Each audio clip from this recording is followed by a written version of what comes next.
unatajwa na wengi kama mbora zaidi ya wengine. We believe you have the answers. There are over 100 of you receiving awards tonight.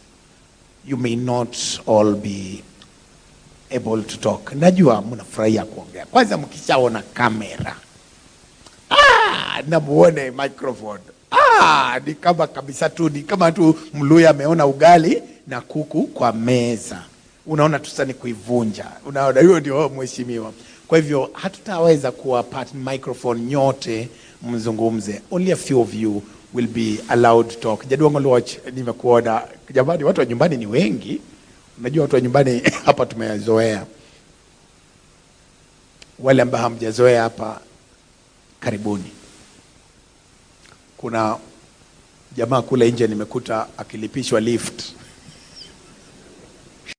Nikajua kabisa mwenye kumlipisha kwa Kiambu. Niliona vile alichukua pesa yake akaiweka kwa vidole mbili. Haikunikalia kama ni mtu wa Migori, ni Kiambu. Alright? Tafadhali watu wenye mmetoka mbali usilipe lift. Ni free. Na ukitoka nje usikunywe maji ya swimming pool. Kunywa ya hapa ndani. Imewekwa kwa sababu yako. Alright? So allow us to invite a few of you just to represent the many of you. A few of you to do kidogo speeches, kidogo remarks, to tell us why you think you were chosen by the many in your ward, in your constituency, in your county. Why, what you've done to them that made you stand out. You may be speaking on behalf of many others. Ingekuwa uwezo, ingekuwa kuna fursa, muda wa kutosha, tungeleta microphone iende round, kila mtu aseme why they think they were the best of the best. Why we only have less than 10 women reps in here. Less than 50 MCA, no, less than 60 MCAs out of 349 MPs out of 349, mko chini ya 50. Why are you the best? Jipigie debe. Watu wa matangazo wako tayari kuona kama umesema ukweli, kama ilivyo tathminiwa kwenye ground. Kwa hivyo niruhusu nianzie pale chini, tukipanda juu, a few, very few of you as we move before we get into the actual business of you receiving your awards. Allow me to invite from Governor Waititu's home county, MCA Njoroge Kururia from Biashara Ward, to make a few remarks. Kwa nini unafikiria ukapatiwa wewe nafasi hii? Njoroge, Mheshimiwa Njoroge from Biashara Ward. Let's appreciate him tafadhali. Asante. Now this is the right place for you. Asante. Thank you very much. My name is Elijah Gerogia Kororia from Kiambu County. I'm elected in Roiro Town, Biashara Ward. I'm the caucus chairman, Kiambu County, and also the chairman, Committee on Lands, Physical Planning and Housing, Kiambu County. Thank you very much to the management of Mizani. I do not exactly know why I was picked, but I'm sure it's because of holding central positions in Kiambu County and taking part and making sure that my ward is the most developed in Kiambu County, and of course the ward with the most votes and people in the Republic of Kenya. That being the case, I am very humbled and I applaud Mizani picking my name.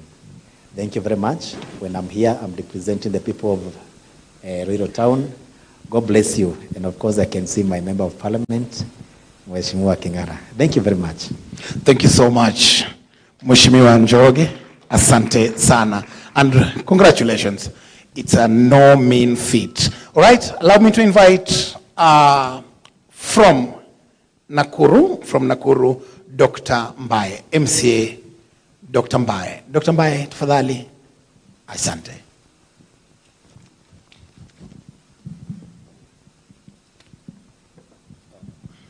Thank you very much.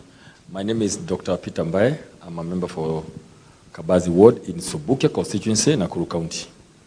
I left a job at the Nakuru County Public Service Board 2017. I resigned to go and vie for MCA because I believed it is the most basic unit for development. And one thing I did is that after I was elected, I held public participation meetings exclusively for 2 weeks. I developed a strategic plan, which I printed and launched. And then I brought together partners, about 30, county government, national government, NGOs, friends, civil society, Kabazi Professionals Forum, which I launched here for the professionals from Kabazi. And we brought together all those groups. Now, what I've been doing every year is to communicate to people what I've been doing, through doing my own self-assessment report cards every year in August. I do my report cards, which I share with the people. They're able to see what we have done. I hold meetings with my team to check what has been happening. But the most important thing is feedback and communication. I have over 12,000 messages from all the people in my ward, quite a number, that I send messages every other week, every other month, communicating about what has been happening. Now, what I came up with as a scientist is what I call a new political leadership model, made up of 1, public participation, number 2, preparation of a strategic plan, number 3, bringing together networks and partners, and number 4, continuous communication, and finally, and very important, self-assessment report cards, which I share with the people. That is a model that I've developed, and that's have been working for Kabazi Ward in Subukia. We show the best, and that's a model I'm hoping, God willing, to take as I vie for the member of Subukia parliamentary seat. That's a model I want to move on, and God willing, one day as a governor for Nakuru, and God willing, one day as a president of this nation. Asanteni sana na Mungu. Thank you so much. Thank you so much. Umesema ground imesema uende president. Ground inasemaje mahali huko? Unajua ni ground ndio mnasikiliza. Lakini wacha niwaambie waheshimiwa, kama kuna time nimefurahia kabisa ni saizi. Mtu saizi akitoka kwa nyumba anatoka na long peke yake. Long na viatu peke yake. T-shirt utapatana nayo mahali, kofia utapatana nayo mahali, miwani utapatana nyumba na jacket inusu jacket. Jubilee wameleta jacket. Tunapenda sana, msitoke hapo. Jamani, ni raha kabisa. Yaani nyumba tumechanganyikiwa, tunatokanga tu nje kuangalia nani ametokea. Ambapo ni wakano.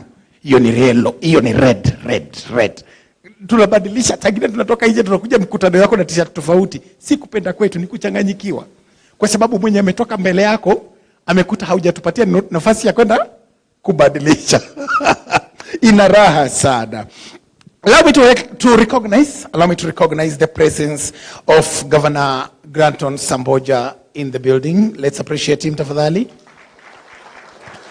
Allow me to recognize the presence of the Tana River Governor Jaduong Dhado Godana, tafadhali.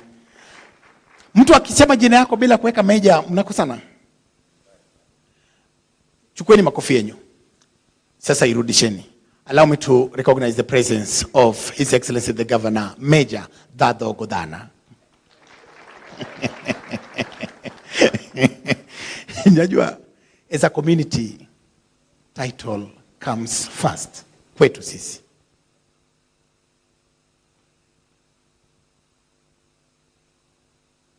Engineer Rege, Prophet Uhuru, Dr. Nyikal, Right Honorable Prime Minister People's President Raila Amolo Odinga. Unaona, title inakuja kabla ya jina. Wengine titles inafuata jina yenyu. Mwagi wa Equity.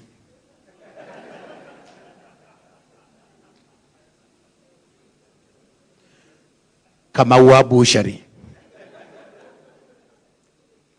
Mwaki wa Iria. Unaona title yako inakufuata. Yetu title inakuja. Title inamata sana kwetu. Hai jamani. Na tunasumbua hivi na tujapata kitu. Tukipata tutawasumbua aje.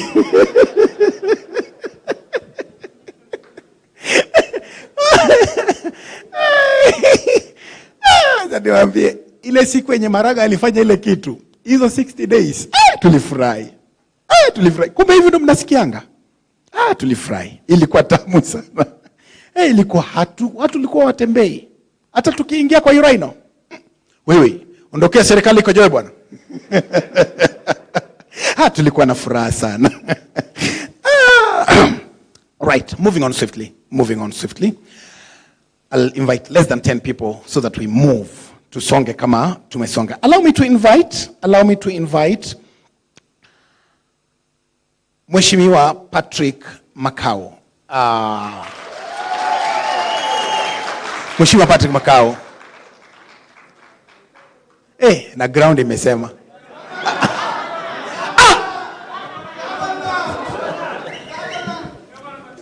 Mama yangu. Mheshimiwa Macau. Wow, thank you very much. I never expected to be called, but leadership of Mizani Africa, all protocols observed. I stand here. The MC said, you say something on why you think you are selected to be here. One, I think in any company, in any enterprise, if you want to make success, you must do some research. And I think same thing applies in leadership. Everyone who is here tonight, some research was done on them. And that's why we are here. I've just listened to the doctor who is MCA. And I think, if one or the other, his journey looks like mine. I left the bank as a bank manager to be a counselor in Mavoko.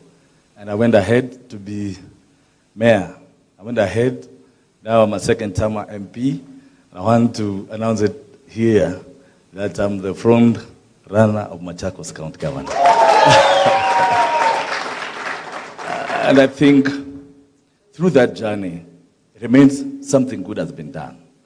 And that is why today, since I don't want to talk a lot, I want to encourage Mizani to keep on doing what you are doing so that in the process, you bring up lots of leaders in this country.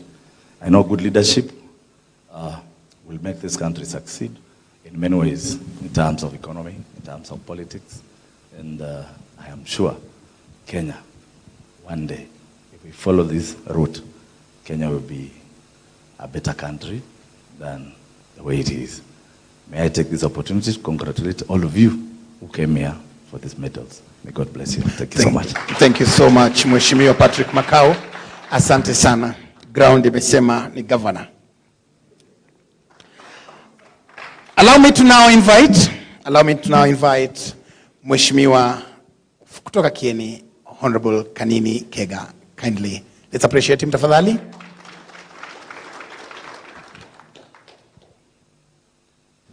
Jadon Kanini. Yani anarupu kunipigia makofi kama hiyo.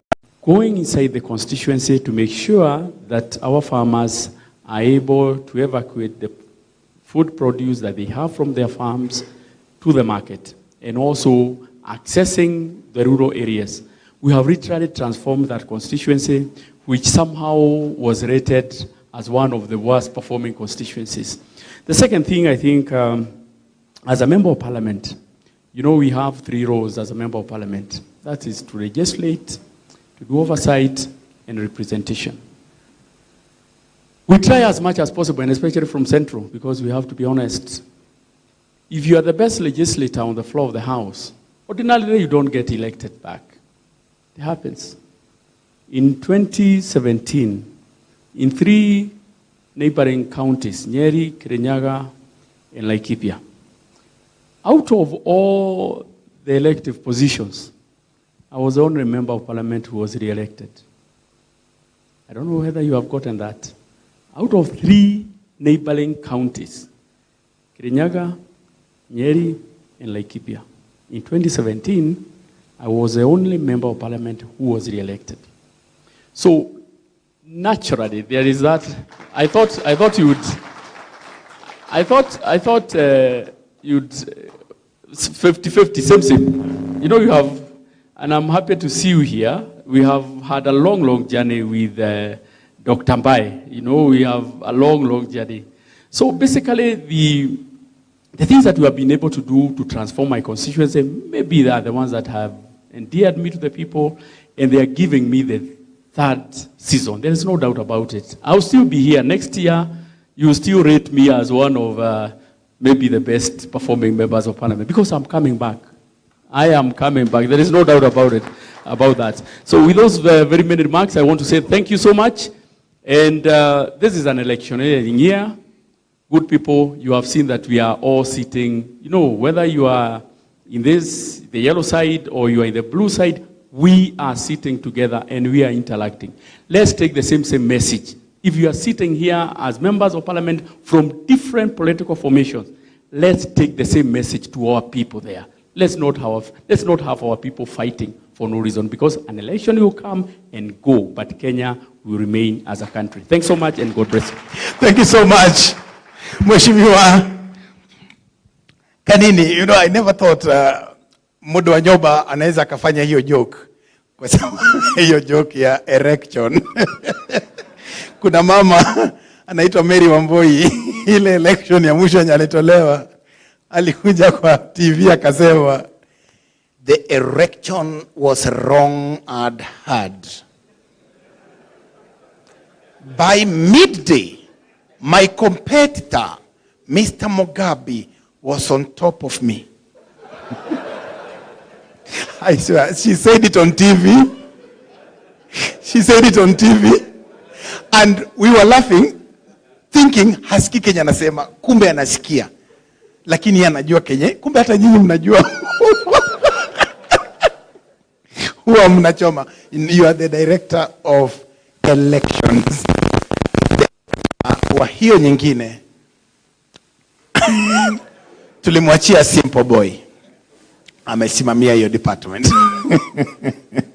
All right, thank you. That was on a really lighter note. Asante. Allow me to invite from Kimilili, Honorable Dimas Barasa. Sorry. Captain Dimas Barasa. Rafiki yangu kabisa, hata lazima nimtolee kitu, nimsaidie kwa harambee ya kufund. Lazima ni fund harambee yako kidogo. Utaongezea tu zero zingine. Asante sana. Thank you very much. I also want to appreciate the leadership of Mizani Africa for doing what they are doing. The highest calling that a human being you can find yourself serving is occupying an elective position, whether chairman of the cattle dip, member of the county assembly, or a member of parliament, because it means the people have trusted you. And maintaining that trust is as simple as what do these people want and what is their priorities. So what we do in Kimilili is we do public participation, list down the very many things that the people of Kimilili want, and find out what is the priority. You saw the budget that was read, budget speech that was read a few days ago, where we have the high cost of living. You ask yourself, is this what Kenyans wanted? So we must move away from coming up with a budget or a development agenda that doesn't resonate with a developing economy. A developing economy is where you tax citizens to provide the basic human needs, things that support life: water, electricity, health care, and education. But when you have more than 3 trillion budget and Kenyans cannot afford flour, the cost of water is going to skyrocket, you know something is wrong. Maintaining the trust of the people who elected you is simple as doing what those people want, and in a matter of priority. Even if it's a small thing, that is what the people want. This is what we do in the community to maintain where we are as a constituency. Thank you very much. Asante sana. Thank you so much, my captain, Mheshimiwa Dimas Barasa. But from kwa mheshimiwa ni rafiki yangu na nampenda. I'll invite the last MP so that we touch on every category that we have in the building, and then we do the main thing that brought us here today. Allow me to invite the last gentleman that is on MPs. Allow me to invite Honorable Ndindi Nyoro of Kiharu, kindly. Jedong Nyoro, nisaidie na microphone ambayo imekuwa sanitized hilo kabana.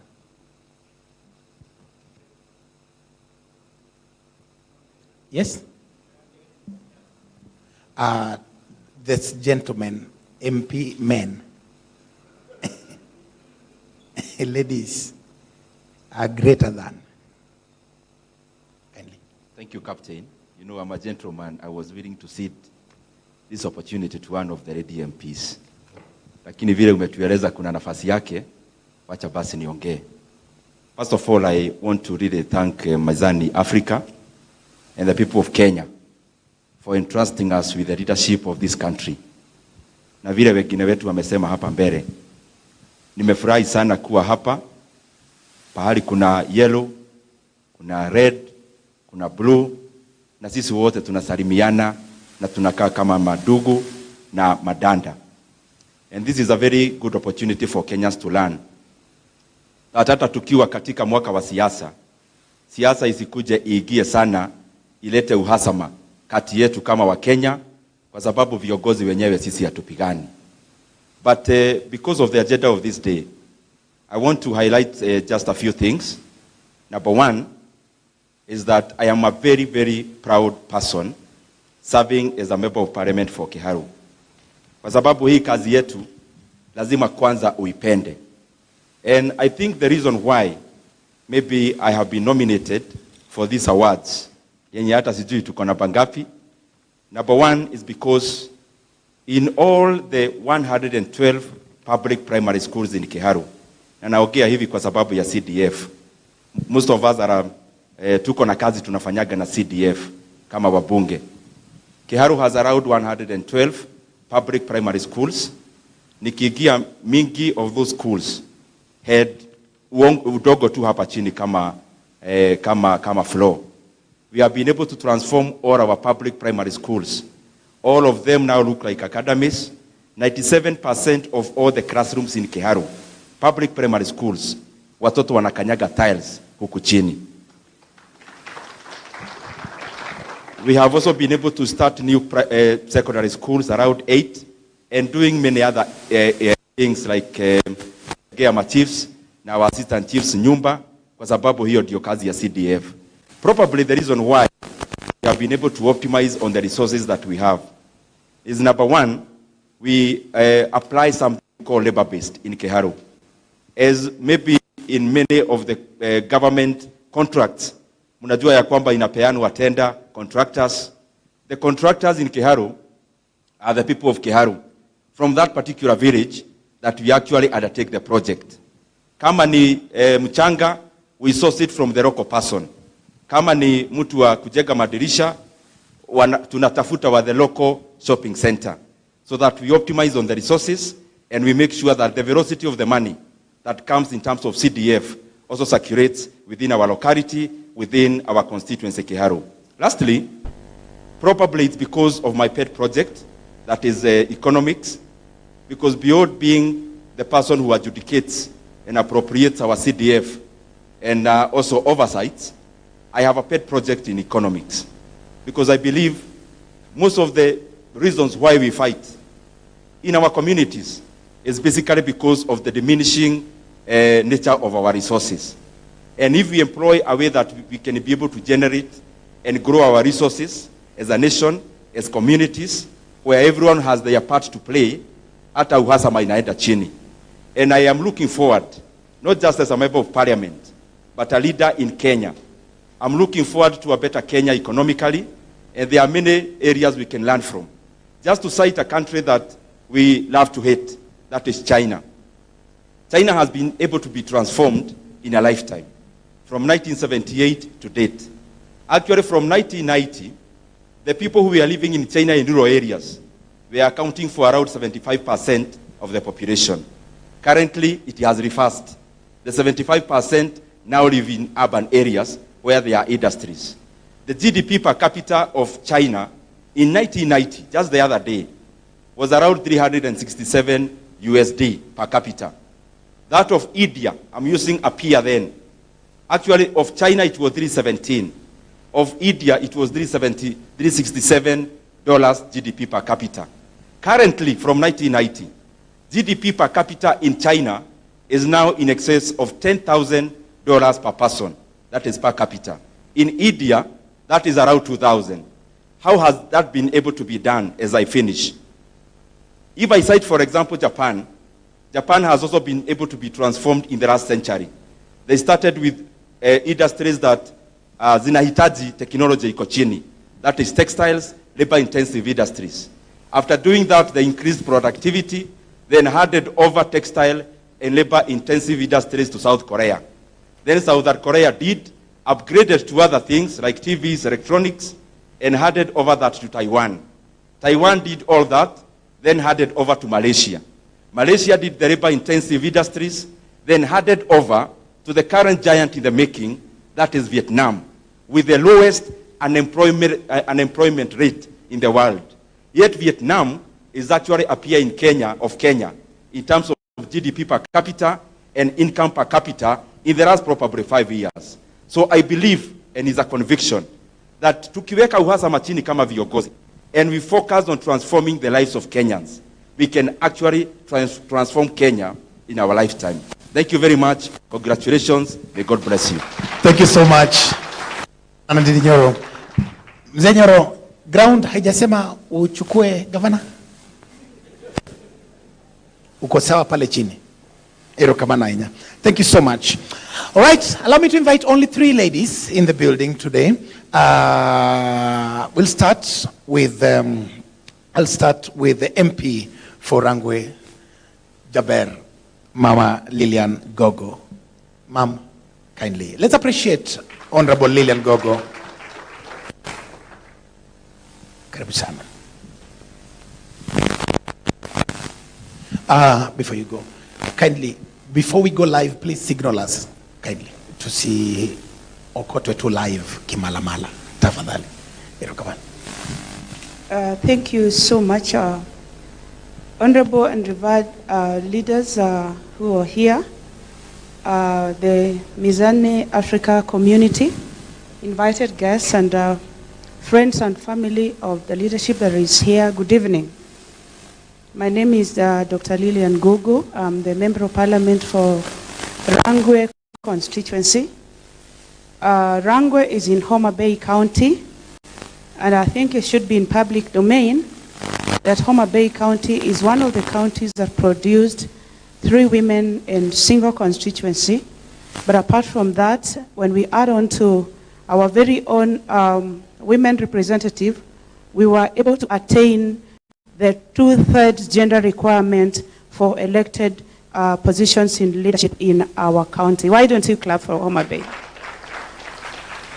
And having heard that presentation, it is an honor to be here. I honestly don't know how the research was done, but it is important that somebody follows us up because we are in positions of responsibility and we should be held accountable for the work that we are doing. So Mizani has been following us for a while probably and decided to give us an award. Thank you, Mizani. Because when you work and somebody appreciates you, then there is a tendency that you work harder and better. But from the point where I stand, I was a university lecturer before I joined active politics at the Egerton University. I graduated with my Doctor of Philosophy degree in 2012, the 23rd of May.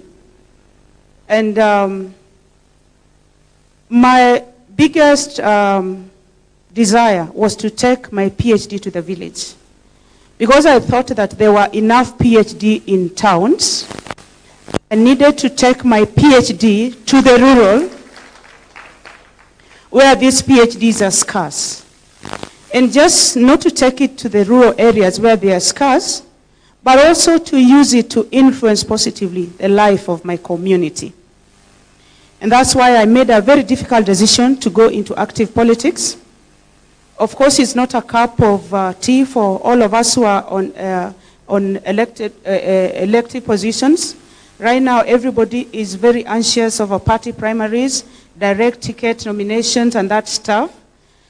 And it's even worse when you're vying at a higher level, probably at governor level and all that. I want to thank Homa Bay again for giving a woman an opportunity through negotiations to run on a ticket of governorship. That is the Honorable Gladys Anyasuna Wanga. Allow me, friends and good people, to thank the great people of Rangwe constituency, because if it were not for Rangwe, I would not be here. This is basically on service that have probably allowed on positively so that I could be rated. When I got into office, we had a few challenges. There had never been a woman elected in that particular constituency to be a member of parliament. I was the first. And when I went to look for votes, everyone thought I was joking. And like you are not even sure that you know the boundaries of the constituency. And people even thought that I don't know what a polling station is. Thank good God that I was elected. The biggest task was to look at youth unemployment. Another task was to look at issues of insecurity that was in my constituency. Another issue was to look at mitigating measures that would address waterborne diseases as much as water is a devolved function. I was also concerned about what would happen by schools responding positively to the communities where these schools are located. That is community social responsibility of our schools, our existing schools, to the community, where a government institution is or otherwise should have some responsibility to the community. The community builds the school, but what does the school give the community other than educating their children and disseminating information? In my tenure of office, I'm glad, and I stand here to report, that using the National Government Constituency Development Fund, we have been able to do a number of things. One, I've been able to purchase, that's something that has never ever been done in the history of Homa Bay County, and colleagues who are here and who have come before us, I believe there is no single most MP who has bought a fleet of 14 buses for their constituency. That is one thing that I have done. Thank you, Mheshimiwa, for clapping for me, because I think they are there too. At least 1, 2, 3. Please, Mheshimiwa, clap for me as much as I've done better than you. That's it.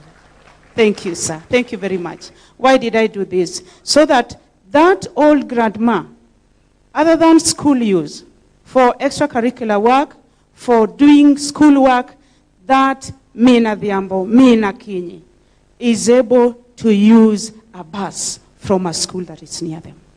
That our children are able to meet the requirements of traveling, extracurricular activities, exposing them. Imagine a situation where you are born and bred in Omoche Primary School, that is my local primary school. Then I also have a TTC in my constituency. Then you go to Asumbi TTC, and then after that you're employed, you come back to work at Omoche. You would never have much exposure. So this was one of my pet projects. When you go to Rangwe, as it were then and as it is right now, because this is one of the projects that is ongoing, you would not know the face of Rangwe, as much as Rangwe is so many years old. Actually, another constituency was hived out of Rangwe, but the greater Rangwe had Rangwe and Homa Bay Town constituency. But when you would arrive at Rangwe, you would not know where Rangwe is. So I embarked on a tireless project to give Rangwe a face by using NGCDF to build a 53 million sub-county headquarters that is ongoing as I speak. Another thing, to improve security, I have actually had street lighting, LED lighting on concrete poles on about 8 markets from national government. The Youth Enterprise Development Fund gave me one single most constituency to empower the youth in Rangwe, 22 million Kenya shillings, so that they could also start their small businesses. I want to report here with pride that a leader influences their people. You are rightfully saying that when we are here, we are hugging each other. We are talking to each other.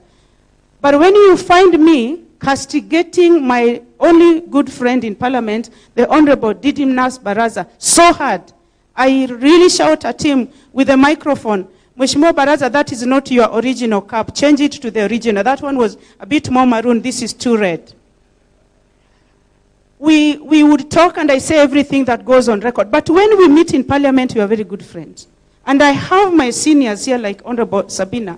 You go to them, they teach. We work together. We work on bills together. We are in committees together. But when we are outside there, we are there shouting at each other as we go for elections.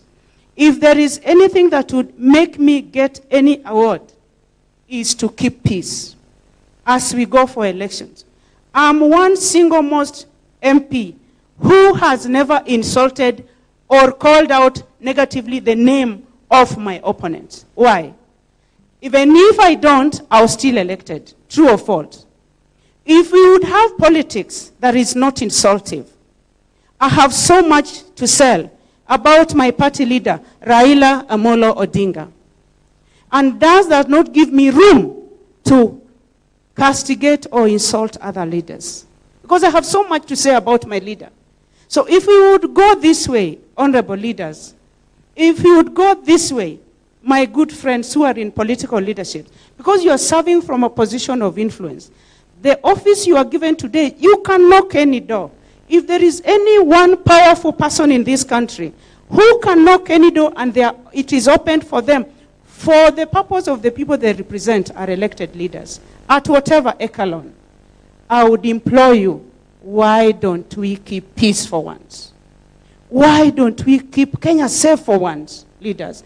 Why can't this a word that we are given here today? Why can't it make Kenya great again? God bless you, and let's pray for Kenya. And I hope to see you in Parliament again. I want to go and defend my seat as the first woman MP in Rangwe. Rangwe has never had a member of Parliament go twice, and we say it in my mother tongue, god's.Till. Muosho moja tu, you go, you pass the lake, another one.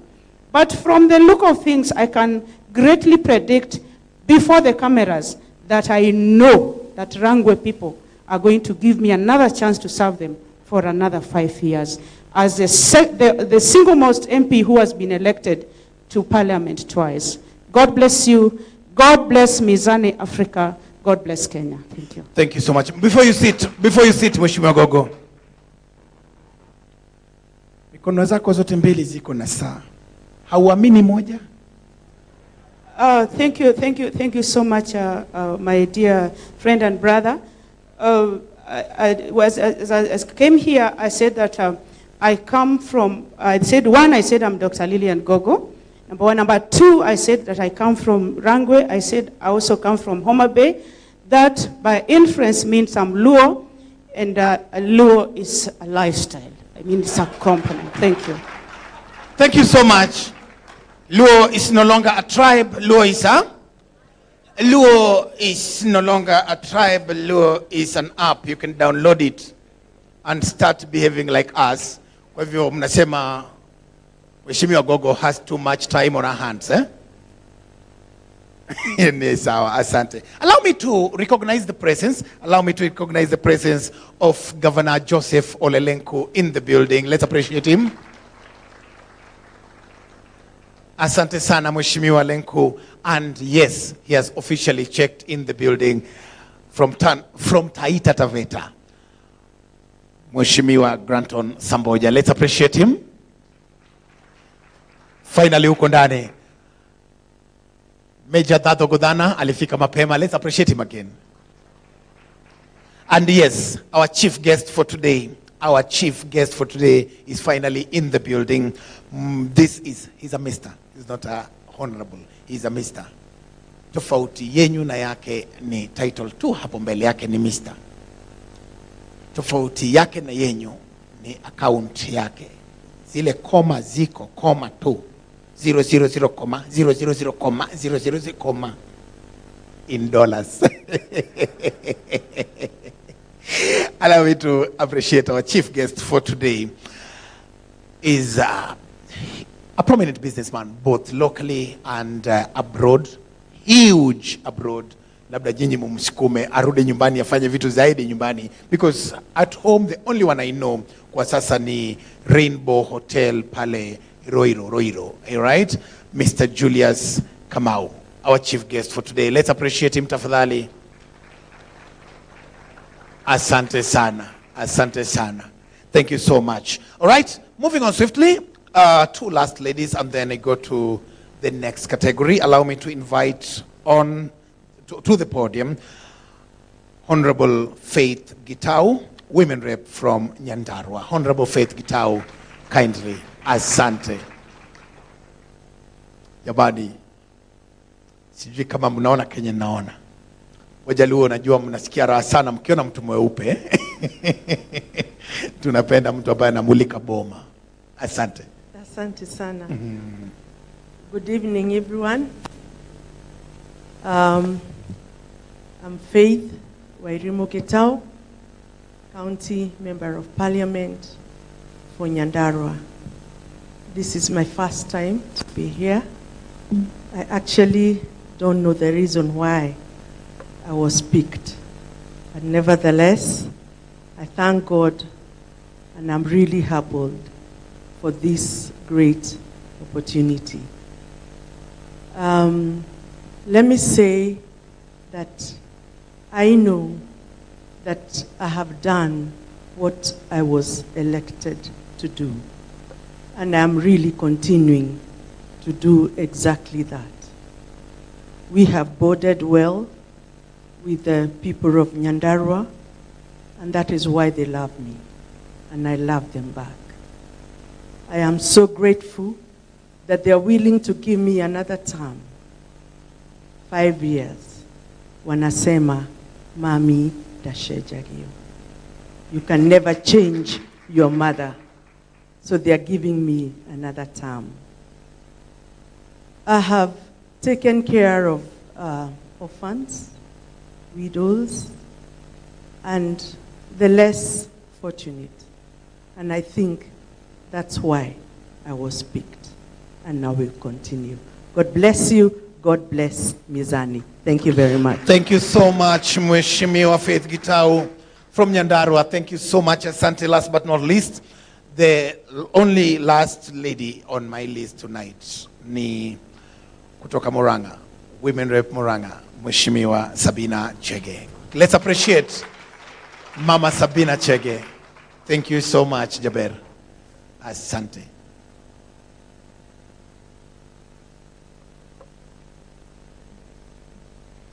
Good evening, ladies and gentlemen. God is good, and all the time. You know, I'm a politician. Tusalimiane hii ya hewani. Si ya Wiper.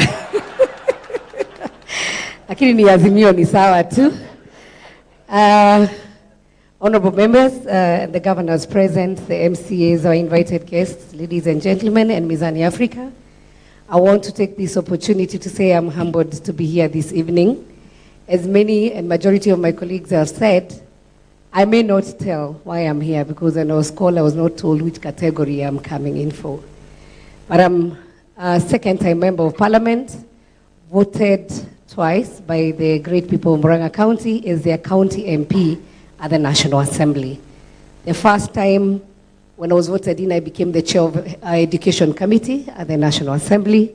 Second time, I'm currently the chair of Health Committee at the National Assembly. And I can see majority of my colleagues who have done great works at the Health Committee. Having my president, the African president of TB, Honorable Mule here, let's appreciate him. And lately I became the Malaria champion after I suffered from malaria when I went to Luo Nyanza for my campaign. I have worked tirelessly towards my work, and the people of Murang'a, I might not be able to say everything that I've done as a woman rep, but I am a mentor. I think I have two of my members of staff, one running for the women rep position, another one running for an MCA, so I'm a great mentor, even to my colleagues who are here. I was voted in and recognized as a woman who has majority of the bills at the National Assembly this year again. I've been voted twice as the best woman rep in Kenya, and so I'm just humbled to be here this evening as I continue to serve. Currently, I am also involved at the national campaign team for Azimio, and I'm glad that I've been able to traverse the entire country, and I've seen many challenges, the differences, and the approaches that we make as members of parliament. To my colleagues, the MCAs, anyone running for any elective position, I pray for you, and I want to wish you well. It's not by default that you have been here. Just remind God of one thing that you have done, that he may remember you. It's not easy to go and look for votes, but we pray that all will be well. From the governors, to my colleagues MPs, to the MCAs and the senators, I want to wish you all the best. And may the best person and may the best team win. To my colleagues also, let's preach peace. We are friends. Yes, as you have seen, we are great friends. Let's extend this to our supporters, and let's encourage them, even if we do not agree, we are still friends, because we want Kenya to remain one. And if Kenya burns, we'll all burn in it. If Kenya succeeds, we'll all succeed. May God bless you all, and enjoy your evening. Asanteni sana. Thank you sana, Mama Sabina Chege. Thank you so much. God bless you too. Asante. Out of the 47 counties, only I think 5 speakers were chosen by their people. Hao wengine ile matusi walitukana tungewaambia. Haingesemeka hapa. Allow me to invite one of them to speak on behalf of the 5 or so speakers who were selected during the poll that was done all over the country. Please help me welcome the Speaker of Makwiny, the Honorable Douglas Mbilu. Mheshimiwa Mbilu.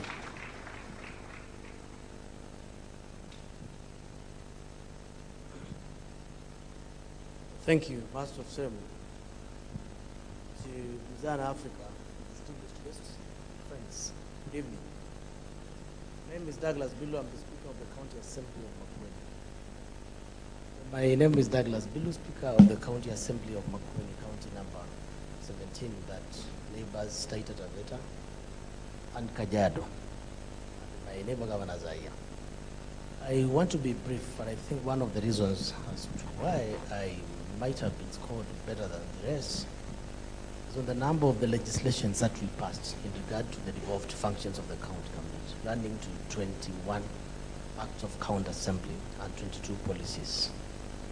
I do not want to state that Makwiny is leading besides other counties, but I must comment that the second assemblies in the Republic of Kenya have quite improved, including the level of oversight, the level of legislation, and representation in the entire county assemblies. And the governors may attest to that fact, because in the first assemblies with serious challenges and conflict in the assemblies too, Makwiny was almost in shambles in the first term. When I was elected, the county was very divided, and we were able to bring together oversight, objective oversight, not criticism, not politics, and ensure that the public resources have been put into good use. Moving forward, On behalf of my colleagues in the legislative institutions, is that devolution have worked.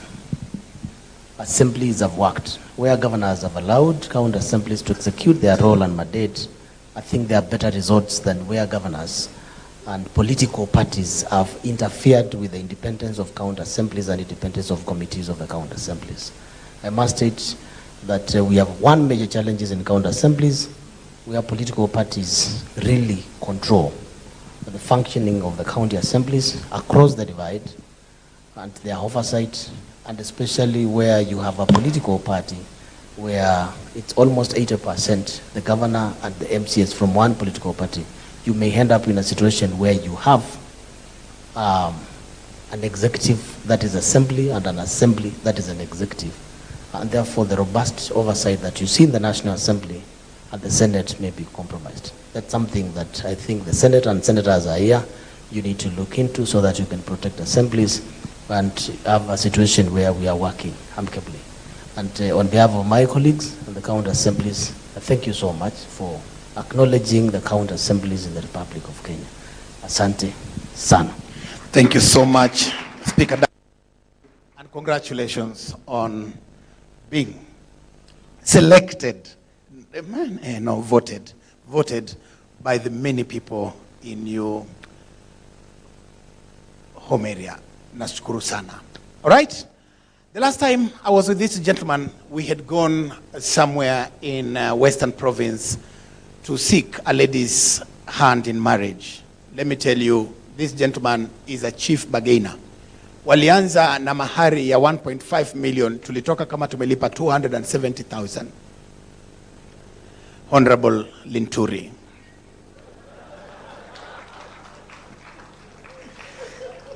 Mheshimiwa Linturi, nafurahia kuona.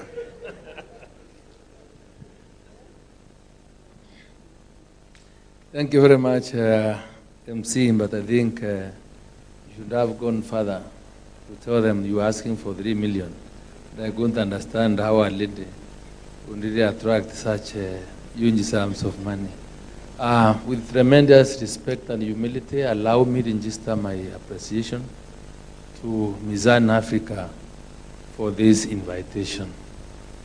I don't think I won't be able to exactly say why I was invited here, but I can only speculate.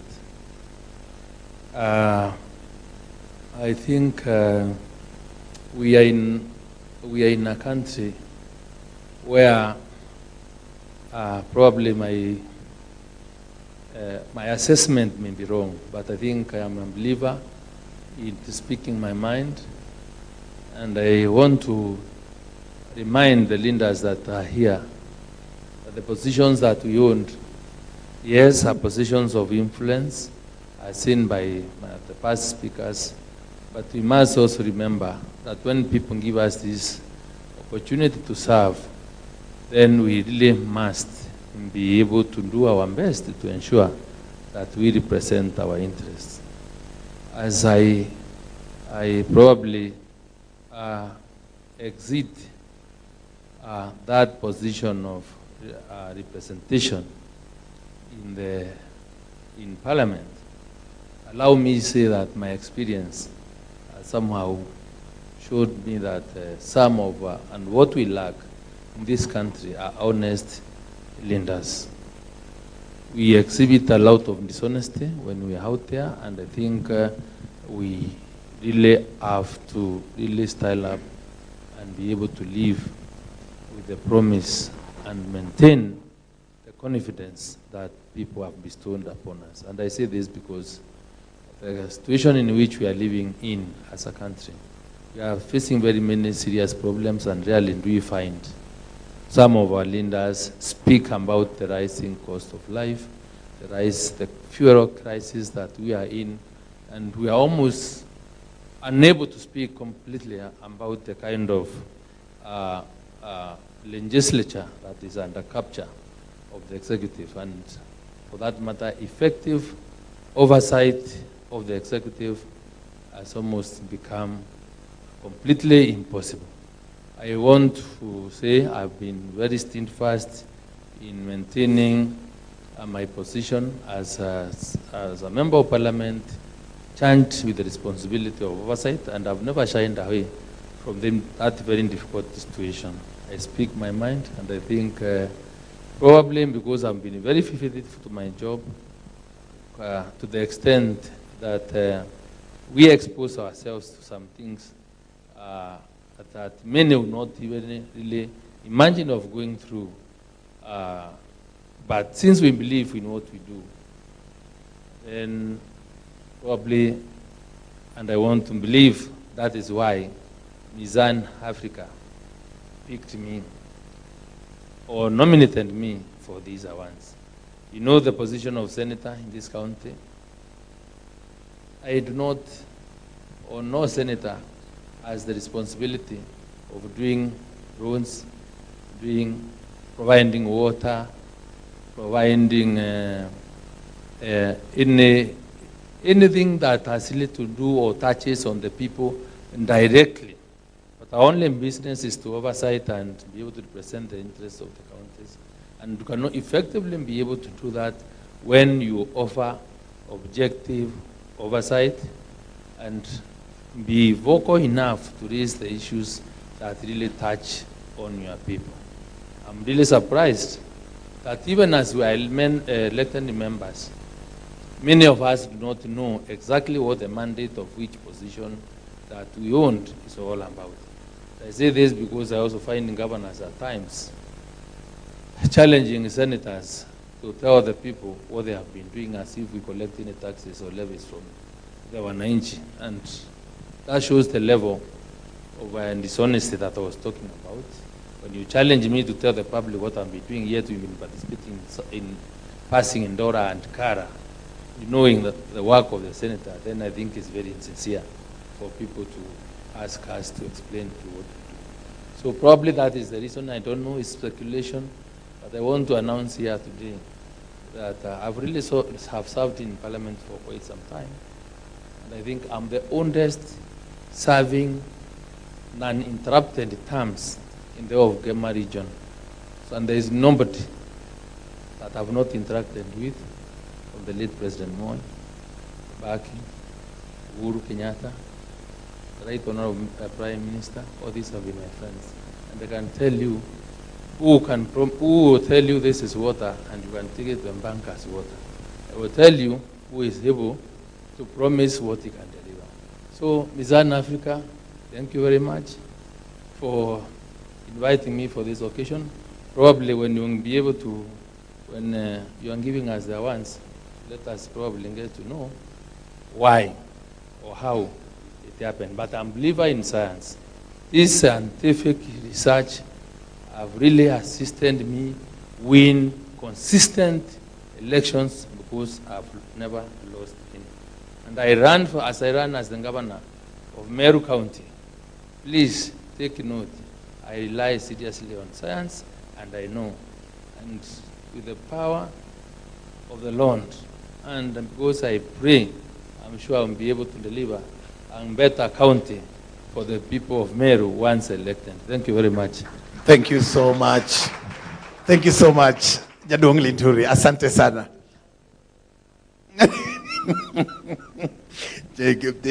Mtu yoyote ambaye anapanga kwenda kuoa, tafadhali, chief bargainer, unaweza ukachukua hata bibi na 30,000.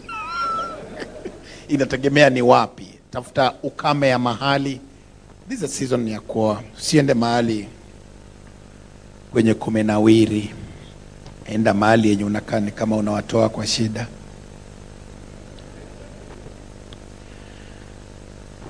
The last time I was with His Excellency the Governor, nilikuwa tumeenda kumzika babake mzazi kule nyumbani. Because he's my friend, I traveled all the way. Wako na miti inaitwa madhenge.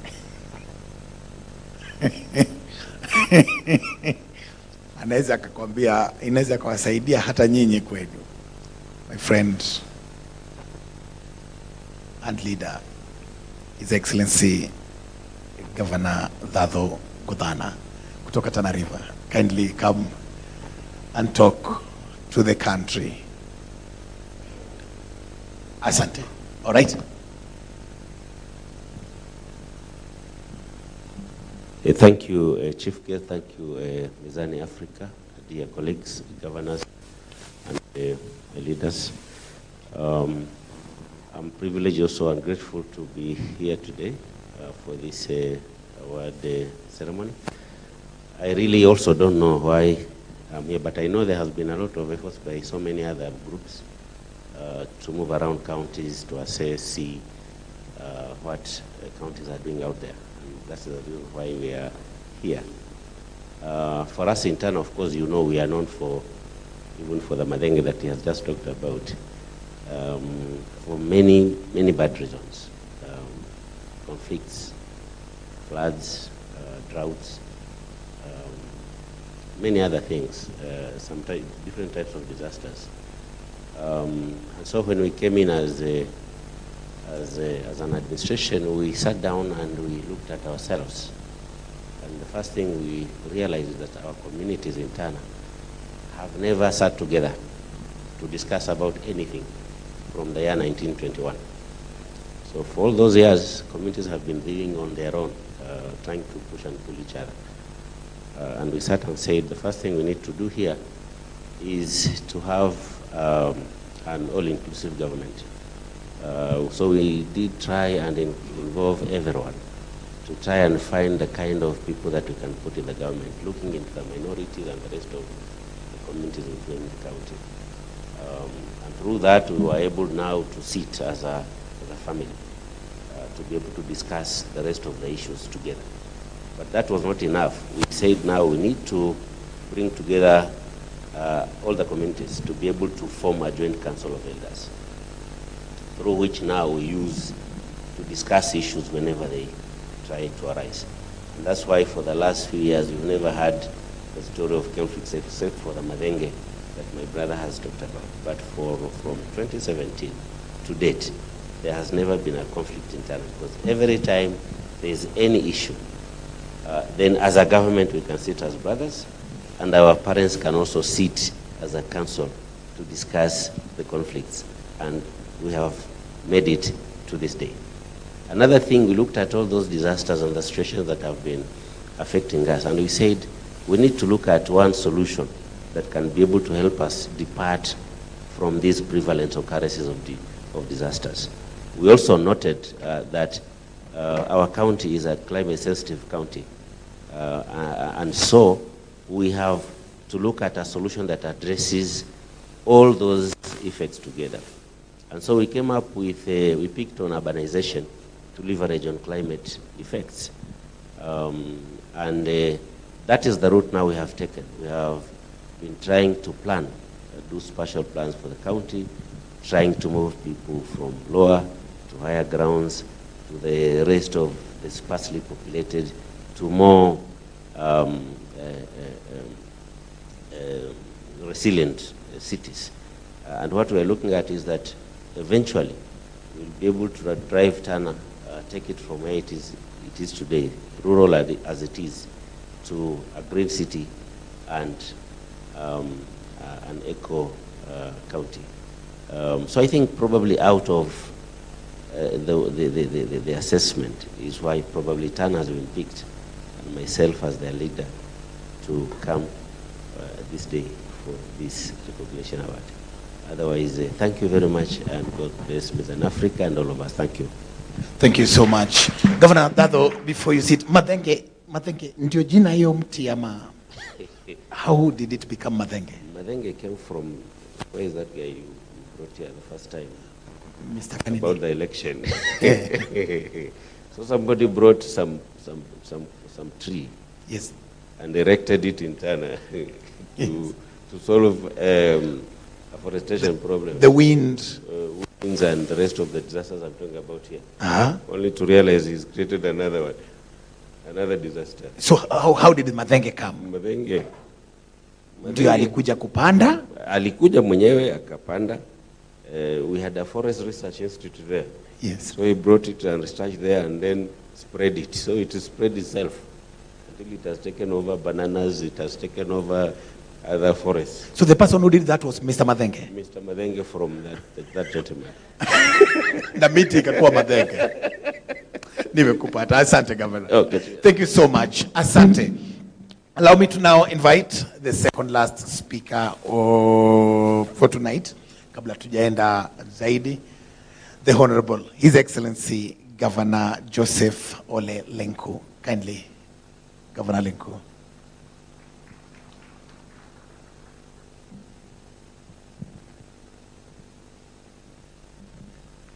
Asante sana, MC, distinguished guests, honorable members, Mizani Africa, and all invited guests, good evening. Habari za jioni, hamjambo. Mine is going to be also very brief. I think it is basically the journey of devolution. When we voted the Constitution of Kenya 2010, we pursued a devolved system of government. And I think in every part of the country, there is testimony and a good story about devolution, despite challenges that has come with it. And so, as I share with you the journey of devolution in Kajiado, I must confess that I am privileged to be a governor of a small Kenya, Kajiado being fairly cosmopolitan, and sometimes nicknamed the bedroom of Nairobi, where our urban centers of Kitengela, Rongai, Kiseri, and Ngong basically house Nairobi. And I think in a nutshell, just to share 2 or 3 things that I think may have attracted the attention of the country.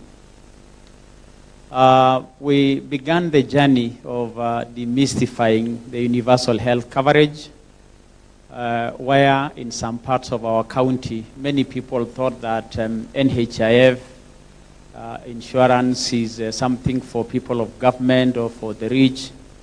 And we began a problem we are calling Buzi Moja, Afya Bora, where we were telling the pastoralist community by just selling one mbuzi or a goat for 6,000 shillings, you are able to ensure your family for the whole year. And that was picked by a number of pastoralist counties and got domesticated into a situation where many pastoralists now have embraced UHC, just by knowing that using mbuzi, which is their model of trade and something many of them could afford, are able to afford that health insurance. We are proud that Kajiado gave that gift to the country, and we are happy that we are rated as the #1 county in UHC, and also demystifying the UHC to say your model of trade, which is mbuzi, is something you can use to insure your family.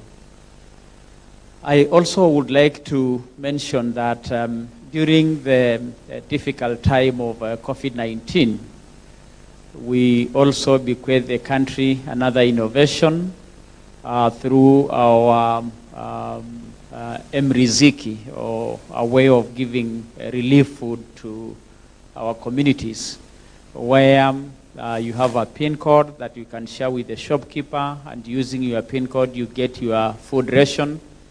And what basically that did is to make sure that the local economy revolves around itself, that we are not only supporting the needy, but we are also supporting the traders to make sure that the local Kajiado economy keeps moving. In fact, that was picked by none other than His Excellency the President in his State of the Nation address, is an innovation that not only help comply with the COVID-19 regulations, but also enable the economy to touch the needy and those who provide their services without necessarily having to seek those services from the big supermarkets, say in Nairobi. And we are proud that that innovation was also noted at the national level as something that really stood out. Honorable members, distinguished guests, finally I want to share with you the story of land in Kajiado. You know, many of you, I'm sure, will have an interest or two in Kajiado. And in the first in the first cycle of devolution, 2013-17 and before, land in Kajiado, which is supposed to be a blessing and a factor of production, was actually a very big problem and a cause of conflict. We said that if we do not resolve the problem of land in Kajiado, not only will we jeopardize our economy, but we will also enhance conflict. Because many people who had land had multiple allocation. You'll find, say, 3-4 people owning a piece of land, and the cycle goes on. We began this process of automating our land processes, doing our spatial planning, setting land for each and every purpose we could think of. Land for industries, land for housing, land for agriculture, land for our livestock, and even land for wildlife. And that actually, the land process in Kajiado, the validation of ownership documents to make sure that no single land is owned by more than one person, became also an attraction for many counties. And we are now very proud as Kajiado that we've actually become the benchmark of land management system for our country. And many of the residents of Kajiado are very happy that really what now they consider they own, they actually have it, as opposed to the time before when you think you have and you actually don't have it. So I stand as a proud governor of Kajiado saying or noting that many Kenyans who treasure land and who have come to our county as a home to stay now proudly appreciate the innovations we came up with in land. And finally, we have time and again been voted as the county that has created the best business environment in the country, because we began this journey of saying not only are we a pastoral paradise, because Kajiado was known for good pastoralism, but we have also gradually become a very serious business hub for the people of Kajiado. We, both of our towns of Ngong, Rongai, Kiserian, Kitengela, Loitoktok, Namanga, as now small business hubs where the county not only have built markets for the traders there, but has continuously enhanced cohesion, people living together, encouraging doing business, and saying, Jiajiri, use our markets as a way to employ yourself. And so we are happy that that effort of cohesion, creating a conducive environment, has made the people of Kajiado one Kenya family. And that is why earlier on I say I'm very proud to be a governor of a small Kenya, and prove my critics wrong, because when I ran for governor in 2017, I came with many stories, as many of you know. And of course, my opponents will gladly pick them and run with them. Knowing my history in Kenya Utalii College, people will say, huyu jamani mpishi, hawezi hii kazi. Of course, knowing the story of Westgate, Kaleka mzee wa Westgate. And so I'm happy now that I stand as a proud governor of a small Kenya, where Kenyans are saying, really, Kajiado has become a serious county for this country. Asanteni sana, and God bless you. Good evening. Thank you so much, Governor Lenku. Asante sana. Thank you so much. Asante. Mdonge kitu. Asante Lenku. Sincerely speaking, before I met you, the perspective I had of Masais was very different. Mpaka nikakuona ndio nikabadilisha akili. Nilikuwa najua nyinyi wote mnavaa tu shuka na kuuza dawa kwa kibuyu. Kuna dawa wanauza kwa kibuyu inatibu magonjwa yote.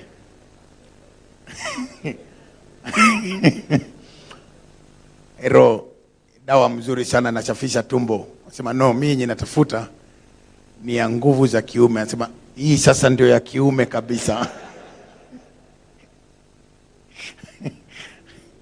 Alafu to prove to you that dawa works, anakwambia Ero, hii dawa mzuri sana. Unamwambia ni kunywa vikombe ngapi ndio nguvu za kiume?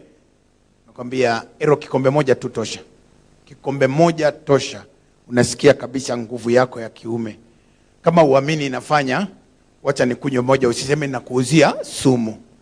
Alafu anakunywa kikombe moja. So kuanzia asubuhi ameuzia watu 10. Na kila mtu anamprovia dawa inafanya, anakunywa kikombe moja. Anafaa kuwa anatembea aje jioni.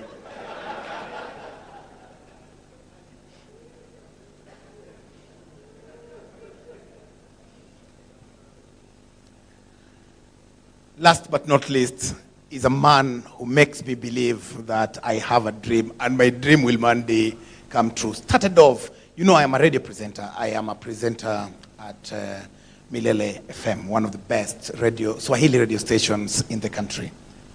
And he started off as a radio presenter, pale Radio Citizen, hosting politicians. Kumbe anawaangalia na naona na hizi vitu unasema si ninaweza. Today, one of the finest governors to have ever graced that seat. From a radio presenter to a county's top boss. Please help me welcome my friend, my boss. He's my chairman actually. The one and only governor from Taita Taveta, Mheshimiwa Granton Samboa. Let's appreciate him.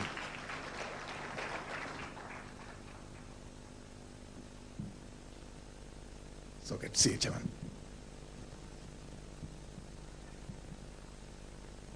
Leadership ya Mizani Africa, viongozi wenzangu, hamjambo nyote.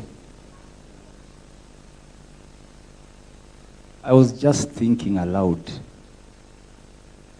Imekuwaje mpaka leo I'm one of you here. And I looked at the journey ya kuwa governor wa Taita Taveta, and immediately after being elected,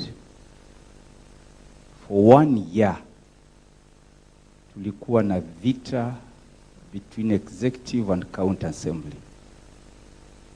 And what it meant, for 1 year we did not touch the budget. So meaning there was no development. Only current, which is salaries. But then immediately after that was solved, a lot has happened. And that's why ugatuzi inafanya kazi. So nimejiuliza, why am I here? And probably it is the stories which I hear even from my own community. You can't believe a small county like Taita Taveta since independence haijawahi kuwa na ICU. Watu wetu wakirudi wagonjwa ni Mombasa na Nairobi. Ladies and gentlemen, as we are here, tumejenga ICU, tumeweka machines, tunamaliza main theater sahi, and any time, for the first time in the history, Wataita na Wataveta are having an ICU. We can go on and on and on. Since independence, hatujai kuwa na hospitali ya macho. Our people have always been traveling to Kwale or Nairobi. Today, tumejenga hospitali ya macho. We have done 686 operations, including 13 of them today in our county. That is ugatuzi. Since independence, kuna ugonjwa inaua watu sana. Hii cancer. Our people utoke Taita ukuje Nairobi kutibiwa cancer. Sahi tumejenga cancer center in our own county. 20 people wamemaliza chemotherapy. 141 are now going through hiyo chemotherapy. Screening tumefanya ya over 3,200 people wakiangaliwa cancer. You can't believe since independence, the biggest hospital Na population imekuwa ikiongezeka every year. The biggest hospital has only 54 beds since independence. As we are here today, tumejenga hospitali ya 160 beds. My friend speaker here from Makwiny will agree with me. Many are the times mgonjwa akifika Moi Hospital na ni patient number 55 na vitanda ni 54, many are the times wagonjwa wetu wamekuwa wakienda Makwiny. In Taita Taveta since independence, maji ya pipe is only town in Voi. As we are here today, tumesambaza maji ya pipes over 125 projects in the whole county. People have never seen roads. This is a maram. Tumebomoa milima and we have come with roads. So I can go on and on and on and on. My message is, devolution is working. The only thing ambayo imeturudisha nyuma, you can imagine with that impeachment, that time vita, then after that corona, and then the delay ya pesa from the exchequer. My colleagues will bear me witness. As of now, hatujapata pesa for 3 months. Imagine zingekuwa zinakuja, counties zingekuwa zimefika wapi? And mwisho, sote tuko hapa, kila mtu ako sijui mrengo gani. Watu wanasalimiana, wanacheka. Hata mimi pale, I was cracking jokes na mheshimiwa Ndindi Nyoro. In fact, maji yake imeisha, unaweza muongezea ile maji yake ya kunywa. But you can imagine kule mashinani, watu wa chama hii na hii hawawezi hata keti pamoja, and yet as leaders we can sit together and even talk. Tuwe na uchaguzi wa amani, knowing Kenya is our country for all of us. God bless you, my brothers and sisters. Thank you so much, Governor Samboa. Asante. Wishing you all the best. Are you going for a second term? Yep. Looking forward. Na utaniona kwa ground nikikuja kupatia support ya free. Although mimi ni wa Wajakoya. Mimi ninataka Wajakoya aingie, ahalalishe hiyo.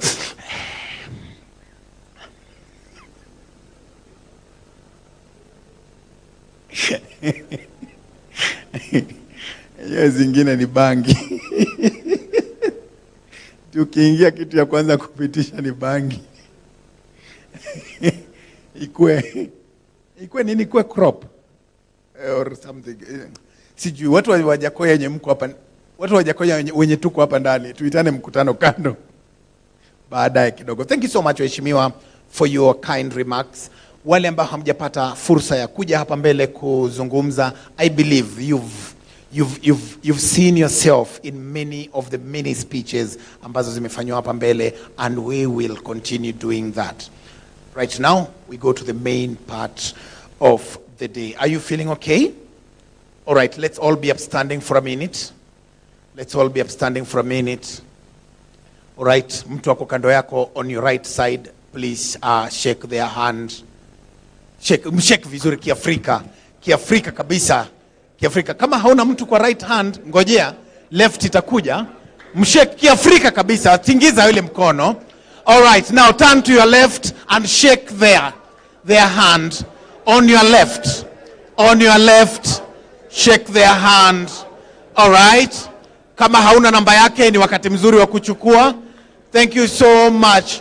Maybe it's someone you've not seen. Salimia mtu bwana. Sambamba sana. All right. You can make one big noise. As you stretch. Hey!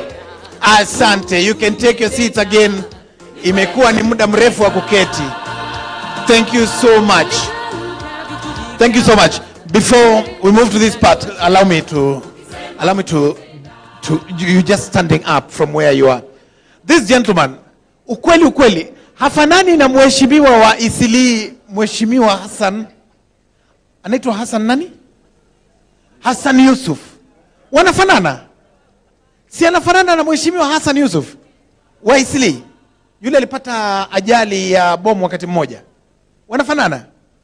You need to run for a seat now.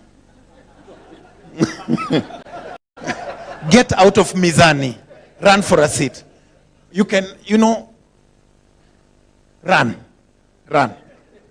Pale Madhare. Wa Madhare yako. Hey. Pole, jadong kwa ni jokes tu, ni jokes. Ni jokes tu, nimewacha. Wanafanana na Hassan kabisa. All right. Ready for the main business of the night, so that wale wanatoka mbali waende kwa Airbnb.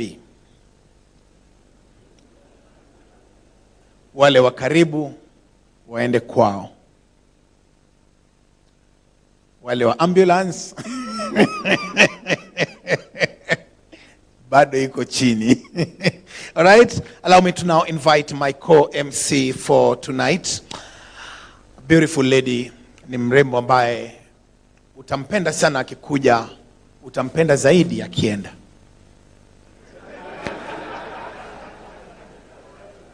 Please, tuache translations. No. Let's stick to here. Wacheni akili baki hapa. My co-MC for tonight is a beautiful Zipporah Umile. Let's appreciate her. Zipporah Umile now works for Mizani Africa, but you've watched her grace your silver screen. Amekuwa mtangazaji pale TV 47 kwa muda mrefu kabla ya corona kukuja na kumgonga teke ya ukweli. Corona ikampiga butwa. Chairman, unaweza ukaamua akuje kule nyumbani aturembeshe TV pia. Unajua neno moja tu lako na imefanyika. Tusisumbuane sana kupitia interview na interview tunayo. Zipporah Umile, ladies and gentlemen, taking us through the next part. Zipporah. You sure have a lot to say, but let me not comment further. The chief guest, members of parliament, women representatives, senators, governors, speakers of assemblies, members of county assemblies, invited guests, good evening.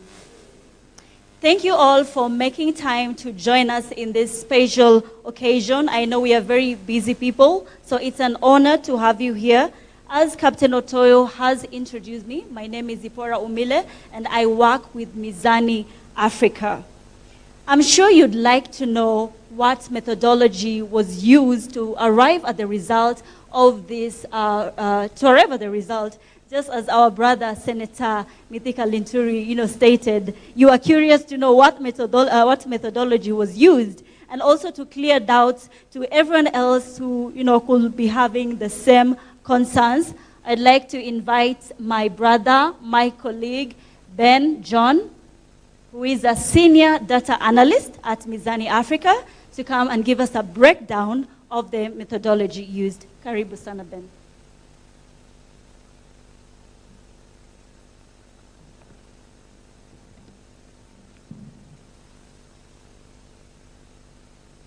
Our chief guest, Your Excellency, governors present, senators present, women representative present, honorable members of parliament present, speakers of the county assembly present, and the members of the county assembly, and all the protocols observed. Good evening. I take this great opportunity to welcome you this evening to our annual Leadership Awards 2022 edition. So this is our third year issuing awards to the great leaders of this nation. And this is a great day as we seek to celebrate great men and women of our republic who have shown exceptional leadership performance while keeping the Kenyans' interests at heart.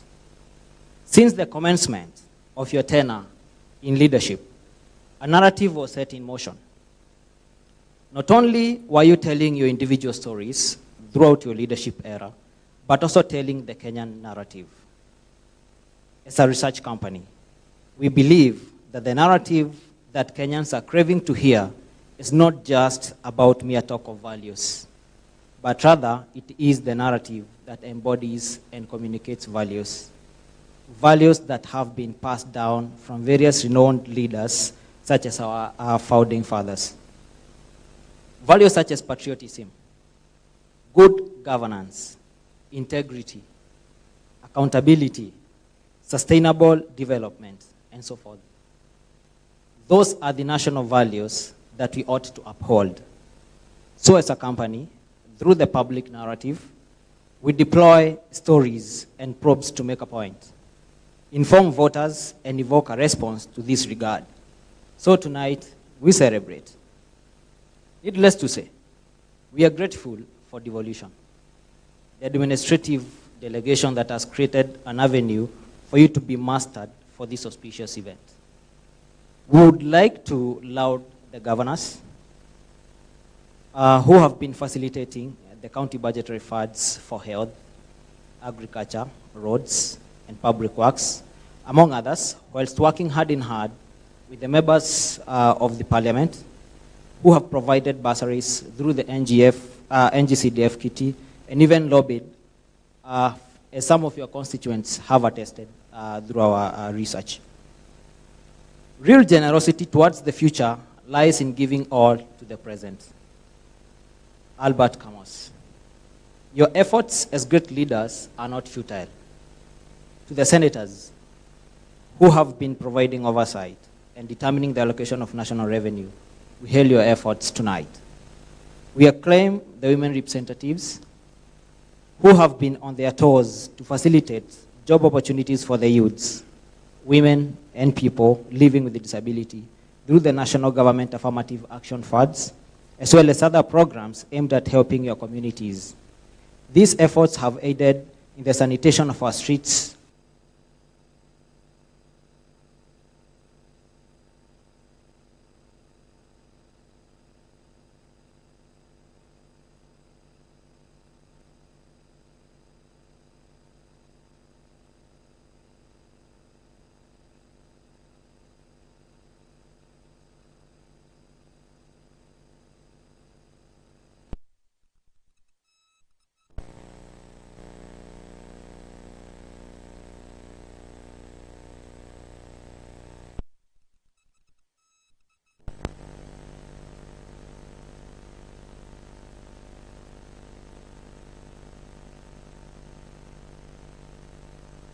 democracy is the government of the people, for the people, and by the people. Is it democracy when Kenyans cannot pinpoint a project that their leader has done? Is it democracy when the promises made to the common mwananchi are left on the podiums only to be revisited 5 years later? We disagree. And that's why you have to keep on conducting polls and trying to do research to unearth your efforts as great leaders. If politicians believe that the electorate cannot be trusted with the truth, then democracy is seriously at risk. In order to exercise their democratic rights properly, the people must be fully informed. They must get civic education. Let them know your roles. Let them know what you do. That will stick to their minds, and they will have no option but to retain you as their leaders.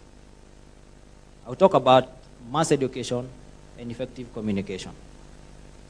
Who are oblivious of your roles, and this has dire consequences on your approval rating as leaders. We've seen that through our polls. We also found that there's no correlation between your approval or your popularity rating and development rating. We have found that some of you leaders are not popular, but you have done great work in your communities. On the other hand, some leaders are not popular, but they have done less for their communities. Some leaders are popular, but they have done less for their communities. Today, I urge you leaders to step up and ensure people understand your roles. And as Stephen Covey said, the admission of ignorance is often the first step in our education. I am sure that we are being educated. Communication is key. As we look forward to telling a different and a better narrative the next 5 years, keep working, keep striving. For those who are aspiring for various positions, we wish you the very best in your pursuit of victory. Fall down 7 times and still rise on the 8th. It's never easy. If it was easy, we would not have made it. Mizani Africa could not be studying and you would not be here. Without commitment, you will never start, and without consistency, you will not finish. I have a dream, as Martin Luther once said. I have a dream that the narrative of our founding fathers fought to preserve through sweat and tears will be upheld consistently, and that the mantle of loyal, consistent, and responsive leadership will be passed on to the coming generation. Some people want it to happen, some wish it to happen, but go and make it happen. My name is John Benson, data analyst in Mizani Africa.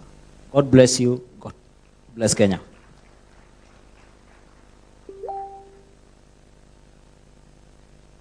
Thank you, Ben, for those remarks.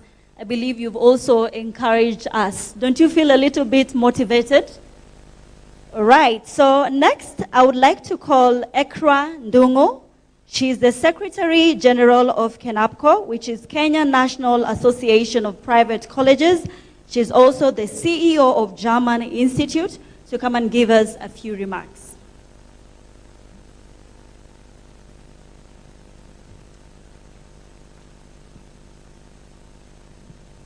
Thank you so much. Good evening once again.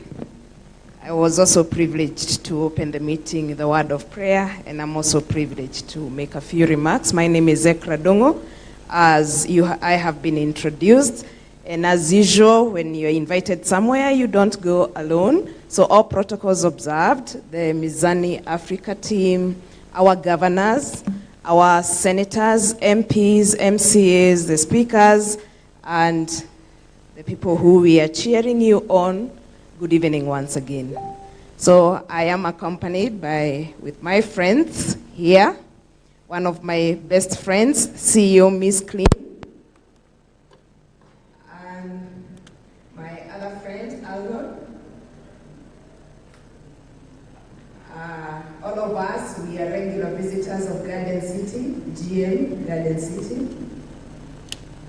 Kega has stepped out, and my colleague in the space of education, Ian, but I'll be inviting Ian to make a few remarks. So it's with joy in my heart, and it's a great pleasure to share this night with you here. I feel very privileged and honored to be a guest, and I sincerely acknowledge the achievements of our brilliant politicians tonight. This country has indeed some great leaders. Allow me to say that every year when the leadership awards happen, they help us to recognize which leader is of high impact in our community. Because as a leader, your impact should be felt. And this moment, we are all grateful that 2 years ago, we could not gather like we are gathering this evening because of COVID-19. But today we gather for all the good reasons to celebrate achievements. So God has really preserved us, and we are grateful for that. And I promise all of us, my remarks will be very brief, because an evening like now is not an evening to listen to speeches, long speeches. It's an evening to go celebrate with the electorate and make sure the person whom you bagged when you got the post sees the good work that you have been doing so that you can be re-elected again. And also the party after party that comes with such a thing, and the media interviews and the social media posts. Because celebrate yourself and give a pat on your back because you've done great. We've always been bashing politicians for all the wrong reasons, but today you're on the news highlights because of all the good reasons, because the good work that you have done. So the people who voted for you, I am sure they are so proud. And I don't know whether my member of parliament is here or I have an opportunity to run for the post. I come from Udaya. And Udaya was on the highlight when we started because of the former member of parliament, what she said. I won't repeat because we are on live show. And one of the greatest leaders Since I was born, I found him as an MP, President Kibaki. And one of the things, good work that you have been doing so that you can be re-elected again.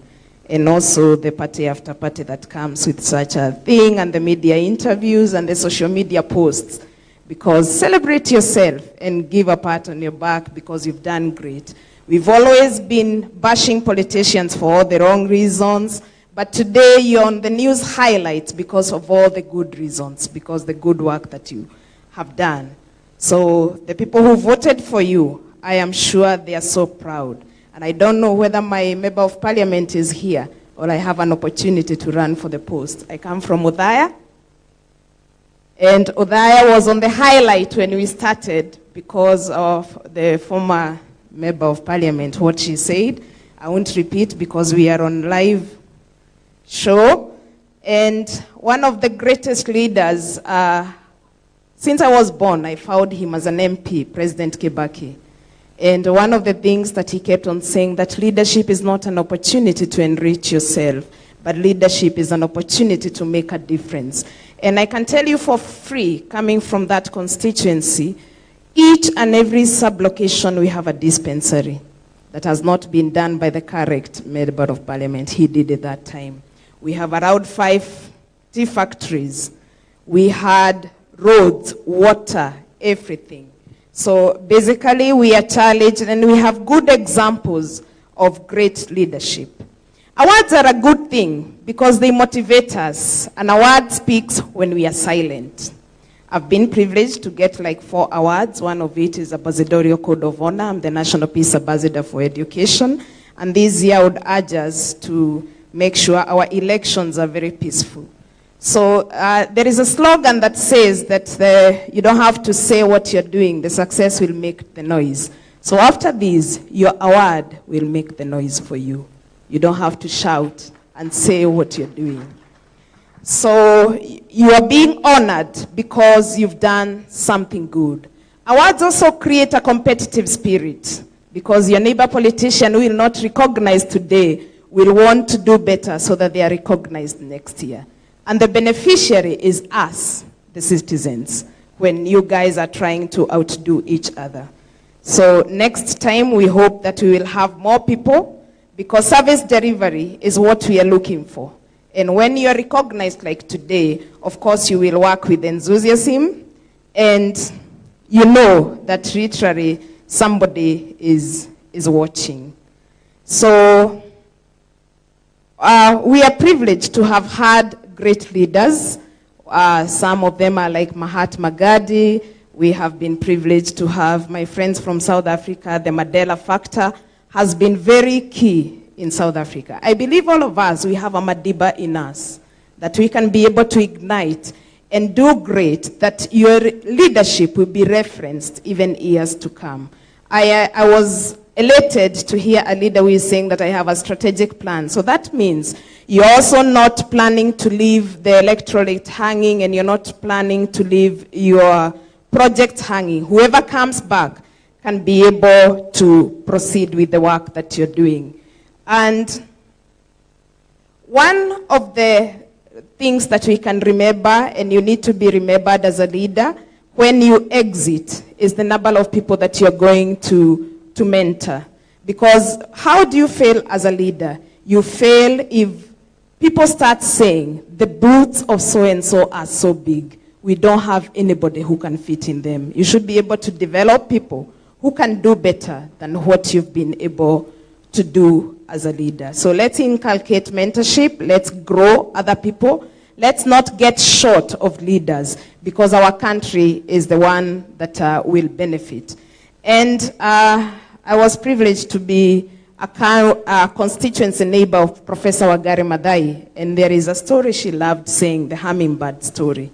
She kept on saying that you can always make a difference, the little that you can be able to, the little that you can be able to do. So the hummingbird, when the forest was burning, just decided to go and bring a little water with that beak. And eventually, it was able to make a difference. You can still make a difference. You don't have to be the president of the nation. You don't have to be the president of Africa. But the little that you are able to do, including us who are serving out here, because we can all become leaders without titles. And I promise to be very brief, because it's not a day to listen to speeches, it's a day to celebrate and enjoy ourselves. And now, as Secretary General that I've gotten the mic, I'll be praying for our politicians to go back to Parliament. When you go back, the Education Committee, there is something that we need as private institutions. We do not get HELB loans, we do not get coups. And all of us know that there is no private citizen, there is no public citizen. We are actually more than the government TTIs. The money that is being channeled to build the TTIs can also be channeled to do something else, because that is how we create employment. Somebody talked about China here.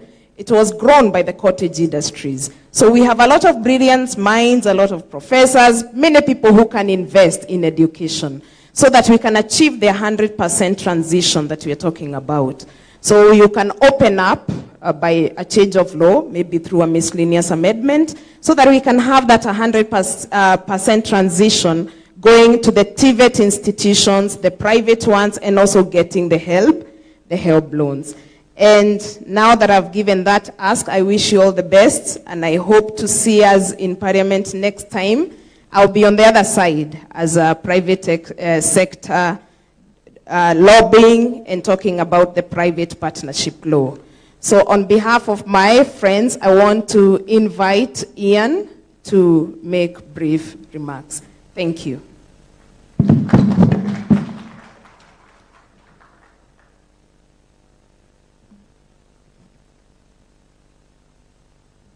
Hello, good evening, everyone. My name is Ian Warrender, and you may have guessed it, I'm not Luo. However, when I was in Kisumu just recently, I was talking to a fellow there, and I says, I need a Luo name. He says, okay, well, when were you born? I says, 1961. He says, no, you stupid Mzungu. Like, what time in the day were you born? I says, I was born in the mornings. He says, I will call you Oyango. So, my friends here tonight, feel free to call me Oyango. So I'm with an organization, so you're probably wondering, what was this Mzungu doing in Kisumu? You could probably ask, what was he doing in Bondo, Kisi, Kakamega, Mombasa, Meru, Nyeri, Baringo? Why is he at all these places? I'll tell you, that's the reason why I'm at all those places, because those are locations of TVET institutions that we're working with. I work for an organization called Colleges and Institutes Canada. We're based in Canada's national capital, Ottawa. I'm actually from the west coast of Canada in Victoria. But anyways, I work for Colleges and Institutes Canada, and we have a number of overseas projects. And this is one of them. We're part of what's called Young Africa Works Kenya, Youth Employability through TVET. Colleges and Institutes Canada represents over 150 institutions across the country. And what we do is we mobilize the resources of those institutions and we marry them up, if you will. We partner them with Kenyan institutions to build capacity in those institutions to develop and deliver industry-relevant, gender-equal TVET programs. It's what we call a partnership education for employment, and it works very, very well. A key component to our work is youth employment and ultimately driving towards increased GDP, increased economic activity. We all know there's a skills gap, and not only is that, there's a lot of skills out there that aren't recognized. But one of the main levers that we pull in these particular projects is to address gender inequity, particularly in the TVET sector. A previous speaker tonight spoke very eloquently about economics, and if I may, I just want to bring up a couple of economic phenomenon. One is that there's a direct correlation between growth in GDP and the gender gap in a society. The less the gender gap in society, the higher the GDP, not the other way around. The less the gender gap, the greater the GDP and GDP per capita. So there's clear evidence of why we have such a strong focus on gender equity in our programs. Another thing is that with more women, females, governance, the more the overall population of women become more empowered and are much more engaged in the economy. So those are very strong levers that are part of our program. So I'm not going to talk too much longer, but I do feel behooved to at least mention a little bit about leadership. Excuse me. So I've read a lot of books on leadership. I've been in leadership positions for a long time. But there's three things that came to mind, and they're based on three people. I used to work in a wood products manufacturing factory in Canada. I'm from the West Coast. Forest industry was very strong. The mill manager looked a little bit forlorn one day, and I says, "Tony, you look a little sad today. What's up?" He says, "Ian, it's the 80-20 rule." I says, "What's that?" He says, "We're spending 80% of our time on 20% of the people." You're spending 80% of your time on, well, for lack of better words, troublemakers. So one of the leadership adages that I've learned is spend 80% on the 80%. That is, recognize those in your organization who are the grinders, who can make things work. Focus your energies. It's all about efficiency. It's where do you want to put your resources. Another one was a manager I had when I worked for an engineering company, and there were always problems with projects. There's always delays and budgets and things. And one thing I admired about him was, is this a big deal or a little deal? And I think that's a really important trait in leadership. It's to be able to discern between what's a big issue, what do I have to put my energy in, and what's not. So another key one. The third one is, before I took this job here with College Institutes Canada, I worked for a college. I was a vocational trainer. I started my career as an electrician, a fundu MM. I worked on the tools for many years, got into engineering, and anyways, I worked, so before I took this job, I was working at a college. And we got a new president. And when she came into the organization, she came into a college that was very fractured. The previous administration tried to fix things through policy, through a strategic plan. Now, I think we all have bought into the idea of a strategic plan, but unless she actually mobilized and are sincere and authentic about her strategic plan, it won't work. What this president did, and her name was Sherry Bell, God bless her, she came in and she did MBWA, which is an old term, manage by walking around. She got out onto the floor, she got into the classrooms, she talked to staff. To me, that's what clear, true leadership is. So as I leave you today, first of all, a big congratulations and to all of you for being here tonight for the award ceremony. This is pretty cool. So before I leave you tonight, I want you to look a little bit broader. We've heard about your counties and your areas, your wards. Right now, we are in a pretty tough position globally. The war is really heated up in Ukraine. Finland and Sweden have joined NATO now. We could be in for a doozy, and I hate to think what's going to happen. We're just coming out of a COVID pandemic that just rocked our world. We're still battling, of course, with climate crisis, climate change. In addition, poverty just doesn't seem to be able to, we just aren't seem to be able to beat poverty. These are big global issues.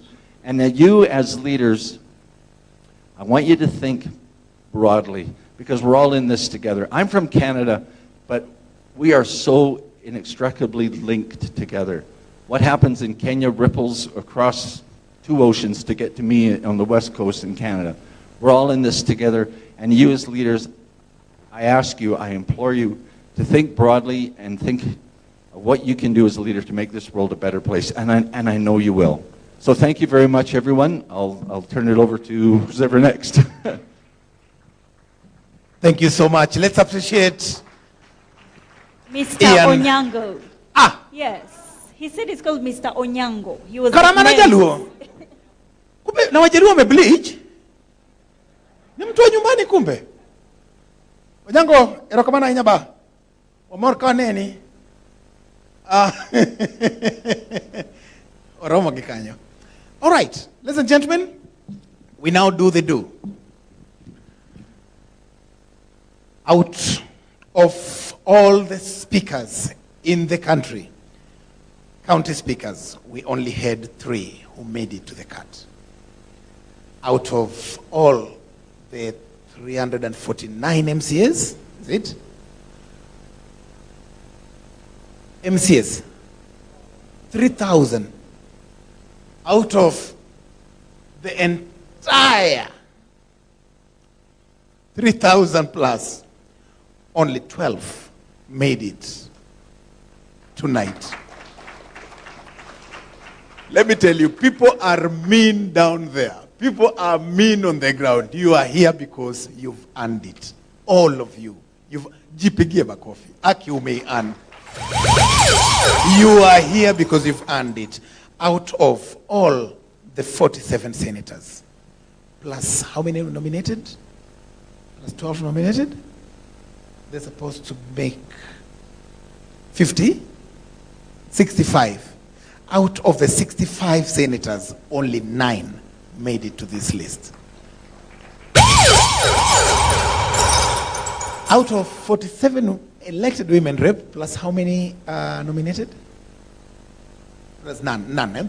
Out of 47 women representatives, only 4 made it here tonight.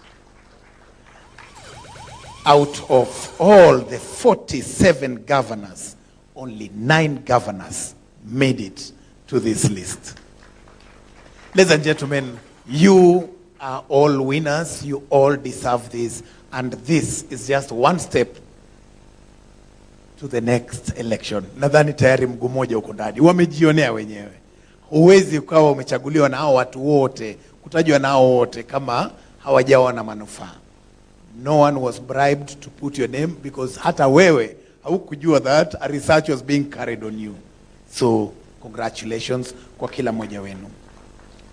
And with those many remarks, we go straight into the award ceremony. Invite. Before we get into the award ceremony, it is with great pleasure to invite the CEO of Mizani Africa, Haron Kiriba. This man is not only a boss, not only a CEO, but he is a father and a mentor to all Mizani staff who takes his time to mentor us and mold us to become the best versions of ourselves. Karibu sana, Baba Haron. My CEO. Ukweli, this is CEO Mizani. Lakini Mr. Haron ni modo wa nyoba, lakini ndani kwa roho kabisa ni wetu. Angalia suti yake. Huyu si mjaluo huyu. My CEO, kabla tujaanza kuitana. Thank you very much, MC.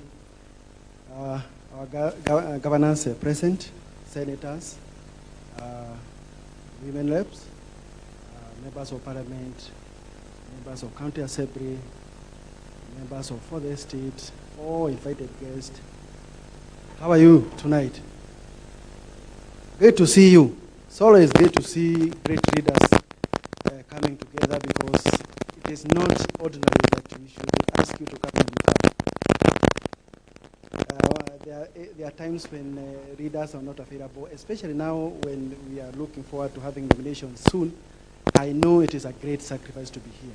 So we are very honored to have you on board. And because of the time, and I see we have really talked a lot, I will not read through my speech. I have decided just to pinpoint on a few issues, then we can get to the award so that we can save a bit of time. Now, I want to say, as researchers, and especially in politics, we are always on the receiving side. Now, if you have 5 contestants, one is one, the rest are your enemies. I met one of the members of parliament from northern Kenya 2 days ago, and he really spoke badly. He abused me literally. And I looked at him, I wondered. I just wanted to ask him a few questions, but I respect him. He is not even older than me, but, you know, it's not good. Because some of us actually trained in this area of statistics. I can ask you a question you cannot answer. I have sat down with a member of parliament who says, I am number one.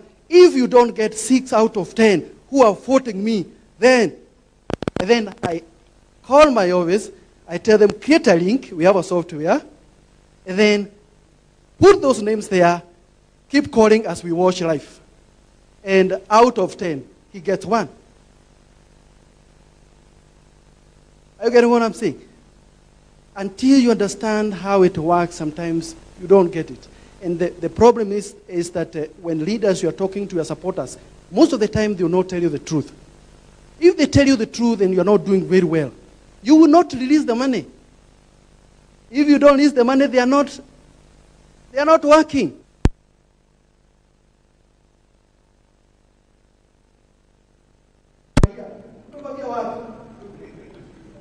So I think for the leaders that have been able to possibly sit down with, I know I've told them this truth. Let us do this for you. We will tell you the truth. We will tell you if you're weak, you're weak. You know what to do. You know where to go. Because research has not been taken seriously. I'm saying this because I'm talking to great leaders. And you are the people who are going to chart the way forward on how things should be done, what should be done first, and then what to expect. Now, someone said this. If I'm given a challenge or a certain issue to solve, and I'm given 7 days, I'll spend 6 days asking questions. And then 7th day, I'll provide answers. Another one saying that if you have good questions, then answers will automatically come. Now, how many of you are asking questions? Every time I meet you, you have answers, and they are wrong. But this is not possibly your area, and this is not the problem with you. The problem is the people who are out here. Now, I know when you are rated badly, it is not very good. But we have to do this so that we can be able to help you. You can understand. You consume our data, you don't pay for it, but you still consume it, and it helps you to know that I'm not doing well. So what should I do? I think the next best thing to do is to ask for help. Where should I shape up? Where am I going wrong? What are the reasons that they are giving? And then we do something about that. And that is why research companies are here. So I've had this question of how can 1,068 actually show what or give an opinion of 21 million voters. I mean, for those who understand statistics, you know that works. If you understand the formula of generating those sample sizes and all that, you know that one is a good thing. And to give you what you need. If you know how to do that and do the sampling properly, and you're going to get what you want. Because in every 10, if you're popular, there will be representation of you. Out of 100, you see a representation of same. We have tried 100, 1,000, 2,000, 5,000. It's pretty simple. And then we have a margin of error. And possibly we need to go a little bit about how it is done, so that at least even when we comment, we are able to comment from a point of wisdom, from a point of knowledge. So I think for us to possibly be able to chart the way forward, understand what people want, we have to start with the research. For those who are building manifestos, you know you have to start with the questions. And question is only done through research, so that it's finally able to give you something out of that hypothesis you have developed initially. So for those who don't have manifestos, by the way, we can help you draw one. Yeah, we have an expert in that. I also participate in that because I happen to be an economist and I'm very much interested in leadership and development. Voters are asking, have you heard this? Huyu mheshimiwa hajafanya chochote. I mean, is that possible? Is really that possible when you have even managers who are managing your funds and the government is also watching, and you have senators who are oversighting whatever you're doing? Is that possible? But then, if you do some simple research and ask those who voted for you just to cite 3 projects that you have initiated and completed the last 5 years, you will be amazed at their level of ignorance. They don't know nothing.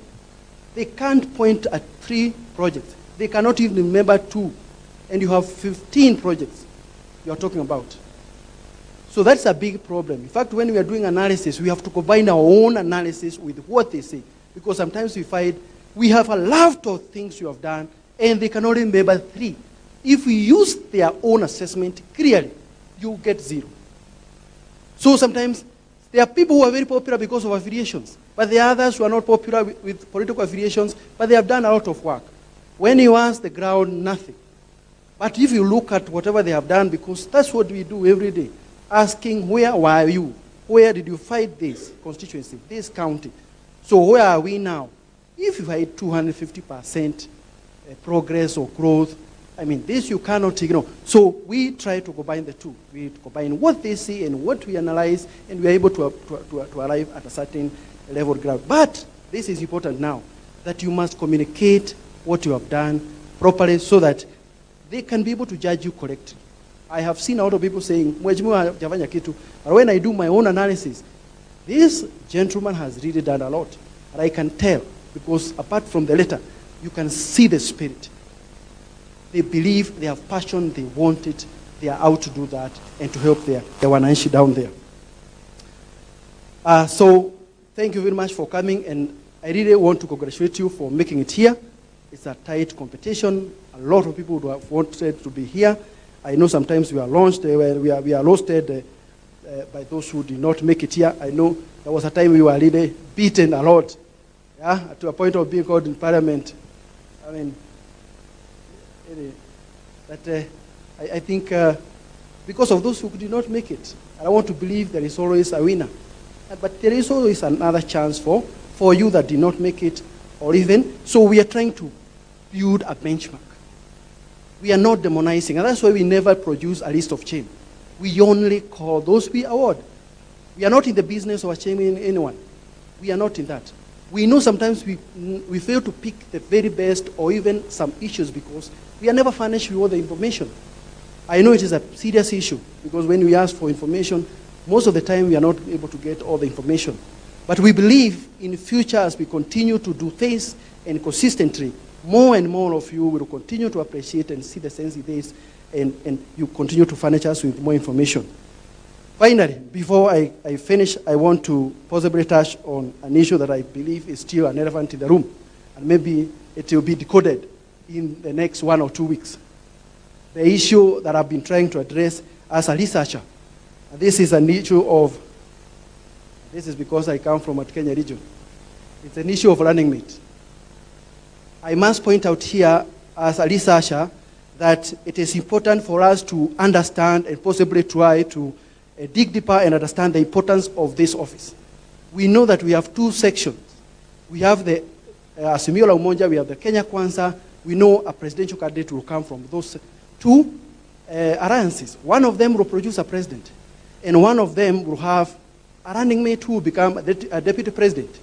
But then, for us, because we are leaders, and I know you are involved in selecting this running mate, because we must talk about this. And I am saying this because I've not found it really being discussed properly. We have to ask ourselves who this running mate is going to be and why he must be or she must be.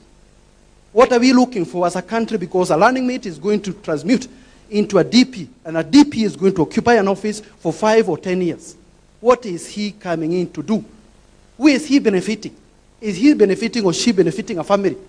Are we rewarding a family, or are we rewarding a community, a region, or a nation, or a generation? These are questions that must be answered, so that whoever is presented to us from both sections are people who inspire hope, are people who inspire future, because this is an office of future. It's not an office of eating. You cannot have anything in that office. The president is in control, so it's an office of future. So we must ask ourselves the hard question. I know it is an elephant in the room. It's a hard question because there is a lot of stakes that are involved. But I feel that we need to ask, who is this person that we should give an opportunity to grow? Because the office of the DP is an office of mentorship. It's an office of grooming. It's an office of exposure. You give an opportunity to interact with the people locally and internationally, to build networks, to be able to build muscles. both financially and any other way, so that in the future you can produce something. Now, if that be the case, then are we going to ignore the issue of the age of the person who is going to get there? We must appreciate the fact that that person must be able to wait, because there's future. The future may not be 10 years, maybe 20 years, maybe 30 years. This is an issue that must be tackled with sober mind. I know a lot of people have interest in it because it comes with a lot of goodies. But that must not be the only reason that you decide this is the person. There must be other reasons that pertains to the community, to the region, to the nation, to generations. There must be other better reasons. And these are reasons that I believe, and I'm saying this because I know you will converse about this, you discuss about these issues, you'll be able to speak about them in a sober mind, believing and knowing that whoever gets into that office is going to inspire hope, especially for the youth, who a lot of them are employed, and you know what is happening today. So, I want to say this. Let us discuss this issue seriously. Let us take this issue. And I'm saying this, Mount Kenya region, Honorable Sabina Shege, you come from Muranga. Muranga deserves this seat. You know that. You have produced the greatest veterans. And you must receive this if you are in Asimio. You can do this. You are young, you are able, you are charismatic, you are powerful. Go out there and fight for it. You will not be given this seat. This seat will be fought for, and you will have to take it because you deserve it. And we are behind you. You're on the other side, you can do this. You are powerful, you are able, so you can do that. So come out and strongly fight for it. Show who you are, and people are waiting for you to speak. I've seen other people coming up with ability with their document, and you sign. And when you do that, you are able to show that this is what we want. It may be accepted, it may not be accepted, but yeah. Yes. I just concluding, Governor, that this is an issue that possibly we need to discuss it. I'm saying this because I think in leadership we have to show the way, and when we show the way, let's do it. I'm not just mentioning that person. I'm just saying all of us need to come together and possibly produce something that is going to help us. So thank you very much for attending, and we now get to our next level, MC.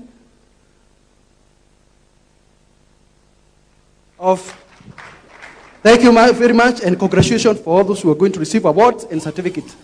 Thank you so much, Mr. Haron. Asante.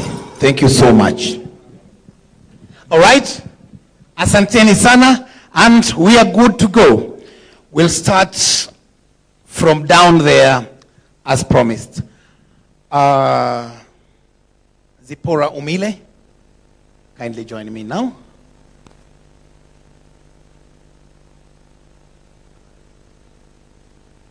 Oh, sawa. Kindly hold on. Zipporah. Kindly hold on, Zipporah. Finally, last one. Itakuwa fupi zaidi ya fupi. The chief guest, allow him to make a few remarks, and then we call out the names. Our chief guest for the day is the proprietor Ruiru Rainbow Hotel, and an international investor, Mr. Julius Kamau. Mr. Julius.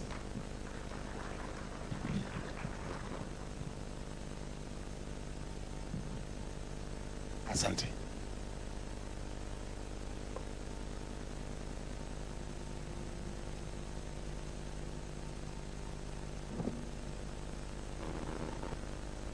Mr. Chairman of Mizani Africa, the Secretary, Governors, Senators, Women Rep, MPs, MCA, ladies and gentlemen, good evening. First of all, my name is Julius Kamau from Rainbow Resort in Roiro. Mr. Kanga is my MP, and I've got my perhaps future governor, Mr. Django. And I'd really appreciate to be in the same forum with them. If I mention Mr. Haron there, the CEO of Mizani Africa, In 2019, I came from UK, and I met one of my businesses was not doing very well. So I decided to consult one of the best researchers in Kenya. And I commissioned Haron and his team to investigate what makes the business fail. And Haron and his team, they went all over the country asking people, why do you go to the result? Or why don't you go?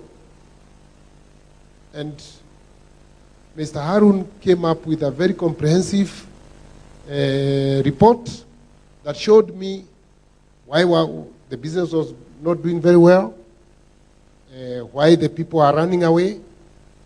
And that report to date is a guide to all our policies that we operate at Rainbow Real Resort. Because he gave me the insight of what Kenyans want. After living in UK for 30 years, I was completely confused what Kenyans wanted. I was wondering, there's a good hotel here. Why are they not coming to drink? Why are they not eating? Why are they not coming to sleep here? But Haron told me, the reason is you are focusing at the wrong group. I was focusing at our age group. They are not interested in going to hotels. But the report showed me that if you can capture 30 to 40 years, then you have got it. Sure enough, I did that. Even throughout the COVID, some of the hotels that never completely closed, we kept our workers on board. We kept our customers at least entertained, although not in large scale. So in that regard, I appreciate the work that Haron does. And I know he'll continue doing that for the rest of the community and the rest of the politicians who need him today than before. My special thanks also go to all the governors and MCA who have been invited here for a special, very special reason. Integrity in our politics is very difficult. Because we find that all our politicians, if you hear what people talk about politicians, sometimes you feel politics is not my portion. However, today we are privileged to have a group of men and women who have shown integrity, who have shown prudency in the use of public funds. I've heard someone say that he has been able to establish ICUs in his area. An ICU is not just a hospital.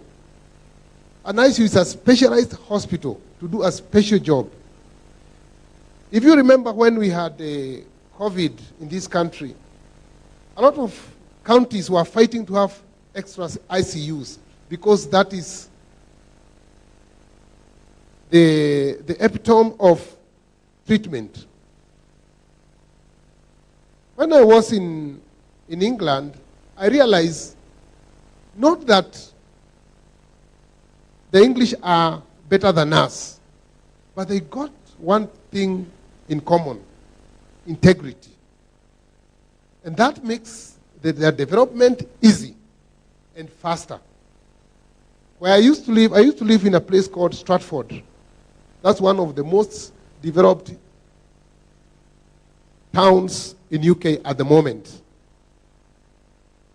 I happen to know most of their MPs, most of their leaders. And if you go to their meeting, you realize what it means to lead people.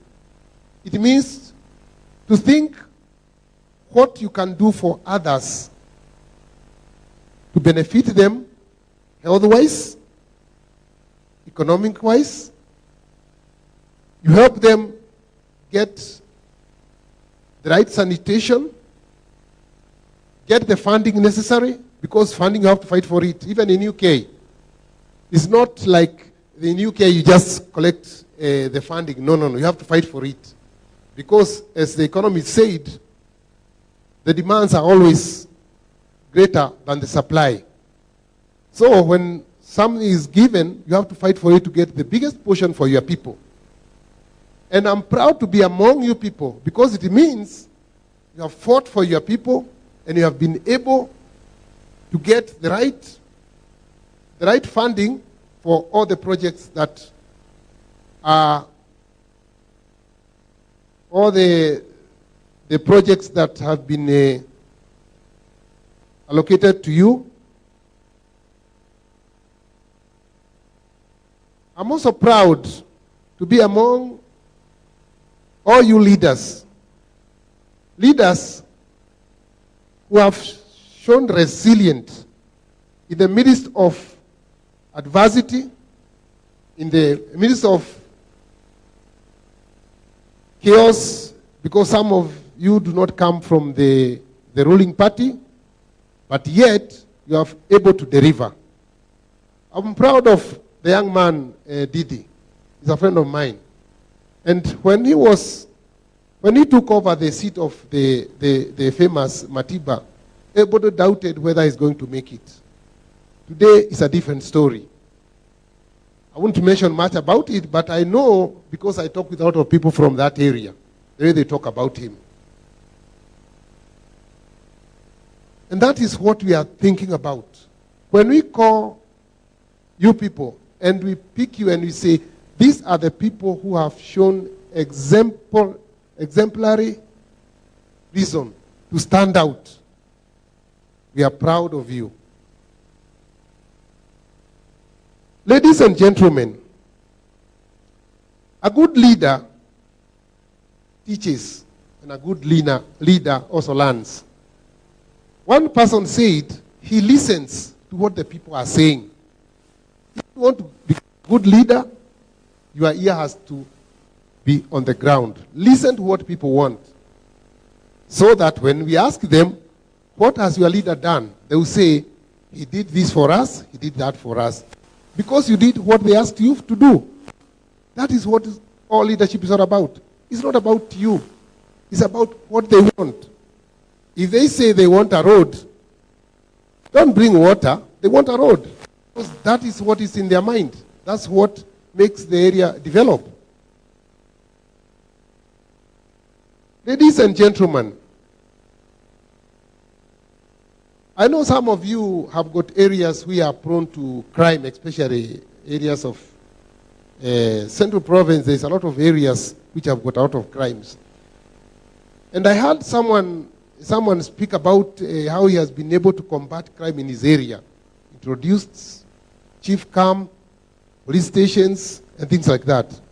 That is something to be proud of.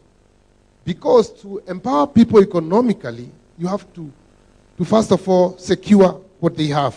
You have to provide security. If there is no security, development does not take place. Because me as an investor, the first thing I check is, will my money be safe?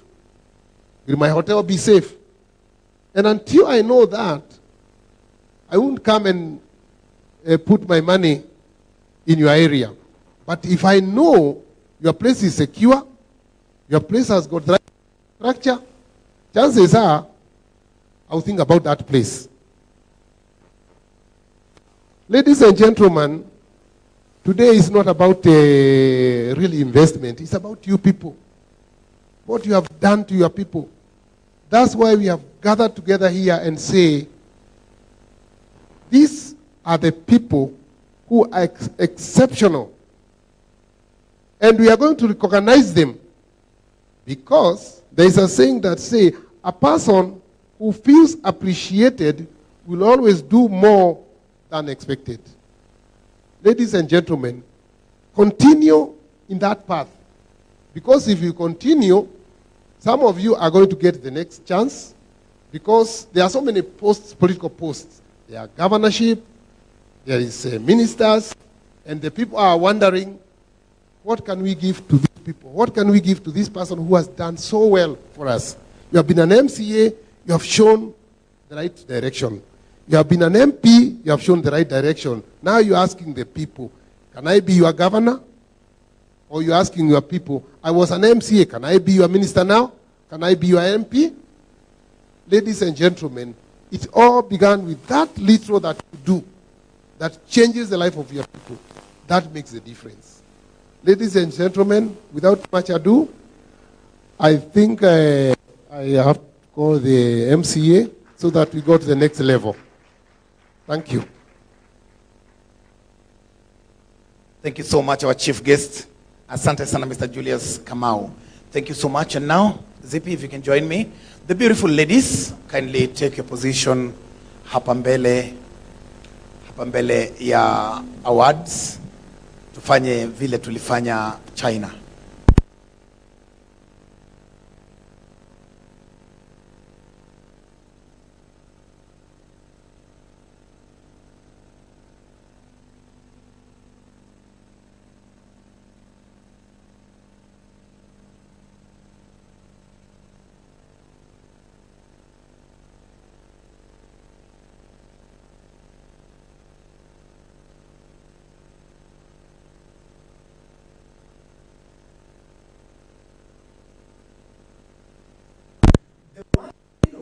Will receive shields or certificates. Anyone below number 3 does not mean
Ole Sereni, tutolee hii, tuweke ibana hapa nyuma. Gazeti, naweza kukapiga hii picha, mseme hata mzungu ndio alimforce nini alikuwa hataki. Kwa sawa. Asante. Kiona lengo pia, unaniweka kwa picha. Gazeti ya kesho hapa juu. Mimi mapicha zinaning'ang'ania wanalipa. Jamani, tutoe, we kill this, we kill plus the microphones, right? Okay. Tuisongezekana kabisa. Bana kama sabiti mbele. Hiyo bana ije mbele kidogo. Iko sawa. So sisi tunaopigwa picha hapa. Please tupange. This is correct. Watu wa media, tuko sawa. Unaona kama iko sawa. Asante. Ukikuja jamani, weka smile. Ni gazeti. Ni TV. Alafu wanaopokea zawadi kwa niaba ya mheshimiwa ambaye hayuko. Kindly make sure you're from that office. Usipange kwenda kuuza wapi. Msipange kwenda kuuza zawadi ya mtu. Alright. Please receive it on behalf of your boss. Kama hayuko. Sawa? We're good? Alright, let's start this. Mr. Ian? Yeah. You're in the right place. Uko sawa kabisa hapa. In Kega. Okay. I would also like to add that there are candidates who tied the same number. So when you hear us repeat number 1 or call 3 number ones or 3 number 2s, just know that is the case. So from number 7, I'd like to, the candidate who was at number 7, MCA, is Honorable Eric Ndumo of Uhuru Ward. Honorable Eric Ndumo of Uhuru Ward. If you're not here, your representative could come. Asante, tuifanye mbio kidogo. Na? Twende tukisonga. Okay. All right. Honorable Francis Moya Mwangi of Langas Ward. Honorable Caleb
unasema hawaja balance.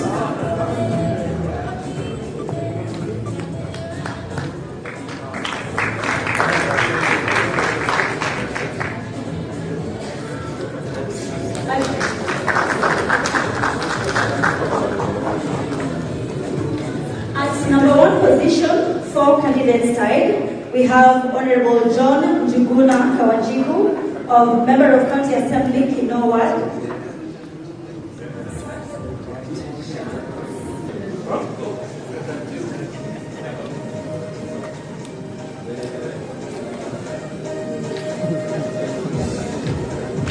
Hongera sana. Congratulations. And lastly, we have Honorable Abdi Uyo Kayole, who is in position 1 of Matopeni Ward. Honorable Uyo. Honorable Uyo ni yule ameamua kuweka bana kule mbali. Sijui ni yule.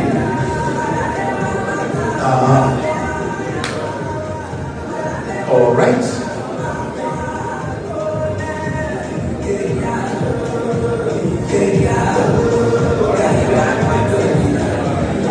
Asante. We're done with the MCS. Here we will stand in for this last category, then you can take a break. Asante. Only 3 speakers of the county assemblies made it, and that means all of them get to receive a certificate plus a trophy. Kwa ujumla ni moja nzito kwa pamoja. And to issue this award, we still have Ian on the podium. At number 3. Honorable Joel Kairu. Let's appreciate him. Hongera, Honorable Speaker. Asante. All right. Ian.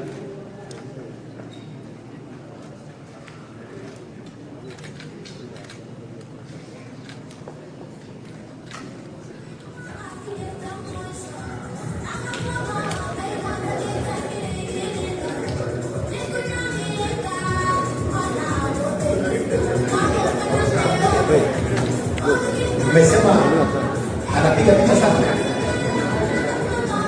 Hongera Speaker. Hongera sana. Number 2. Honorable Douglas Milu David. Speaker of the Position 2 from Makwiny now. Tupa hii yako mbele. Tupa tu hapo mbele. Tu hapo. Tupa tu hapo mbele. Tupa tu chukua sauti. Tupa sana. Tupa chukua sauti. Tupa tu mbele.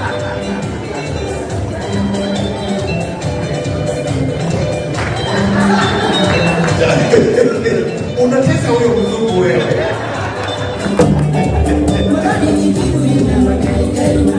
Asante. Hongera sana. Speaker, hongera sana. Wewe ni useless.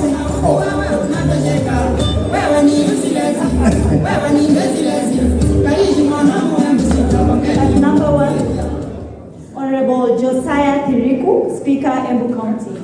Josiah Kiriku, Embu County.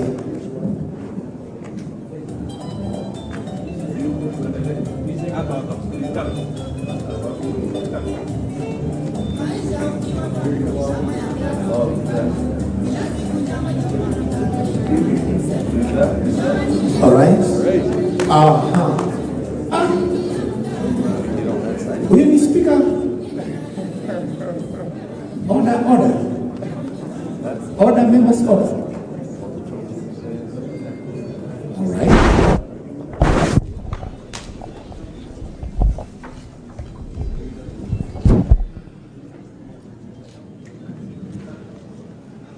Asante sana, hongera. Na ni ukweli unachukulia mtu. Hongera sana. Congratulations. Congratulations. Allow me to say thank you to Ian. Asante sana. And now allow me to invite on stage the CEO German Institute, Madam Ekra Ndugu. Madam Ekra, kindly join us. Asante. Kindly hapa katikati. Nzuri, and now we are the recipients now are the women representatives. The women representatives, and we only had 4. At number 4. At number 4, Honorable Rahab Mukami Washira from Nyeri County. Mheshimiwa, hongera sana. Congratulations. Congratulations. Hongera sana.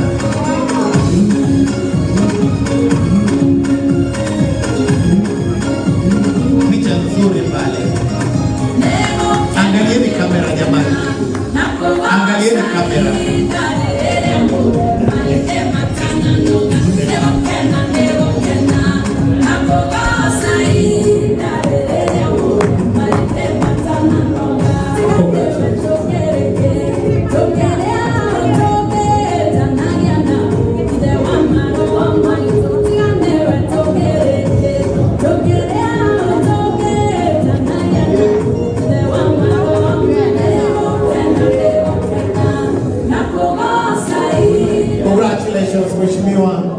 At number 3, Honorable Koskei Florence Bore. Honorable Koskei Florence Bore. Human Rights Commission. Mama Wakericho. All right, let me move on to the next one. Honorable Faith Itau Wairimu, Women Rep Nyandarua. Mama County. Umesema msemo wa kinyumbani unasema haubadilishi mama. Asante sana. Congratulations. Hongera mama. Hongera sana mama. Hongera sana mama. Thank you so much.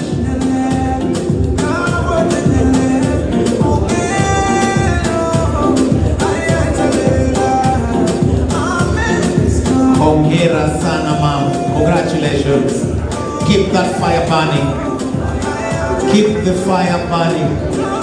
Hongera sana mama. All right. And item number 1. Honorable Sabina Wanjiru Shege of Uganda.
Nilikuwa na wageni wengi sana hapa from Mizani, sijui kama wamefanya nini jamani. Ian, can you come back one more time kindly? Tafadhali, my CEO utakuja, my chief guest utakuja. Ian tafadhali. Onyango, sorry. Onyango.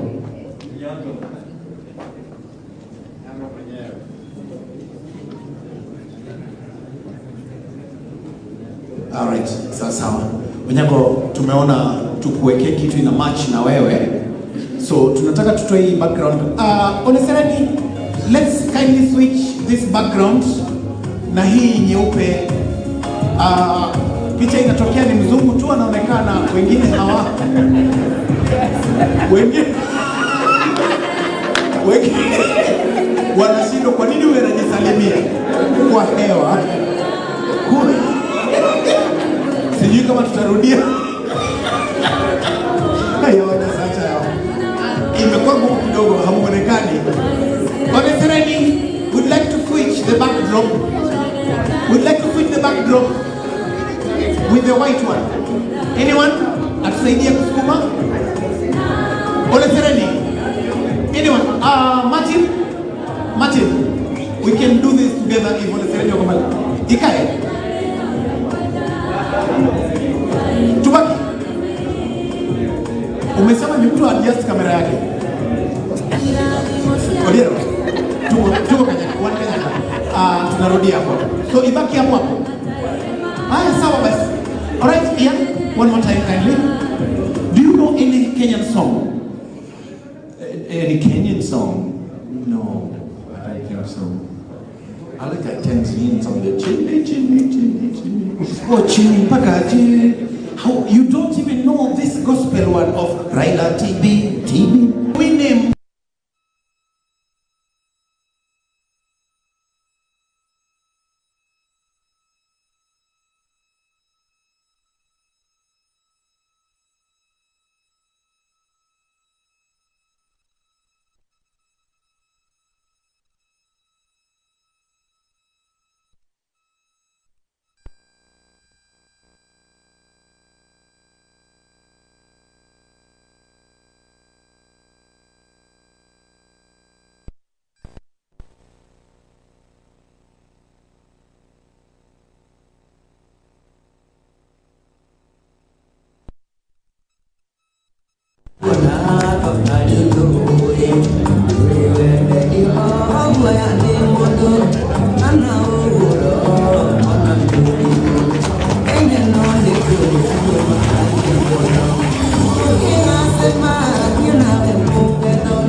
Mohammed Hire. Mohammed Hire. It was a tie. Of Lagdera constituency. All right. Someone representing Lagdera. All right. That was number 27. That was a tie. Now we're doing number 25, 24, and 23. At number 25. Honorable Francis Kuria Kimani of Molo constituency. Hongera. Honorable Anthony Tom Olwoch of Madare constituency. Hongera.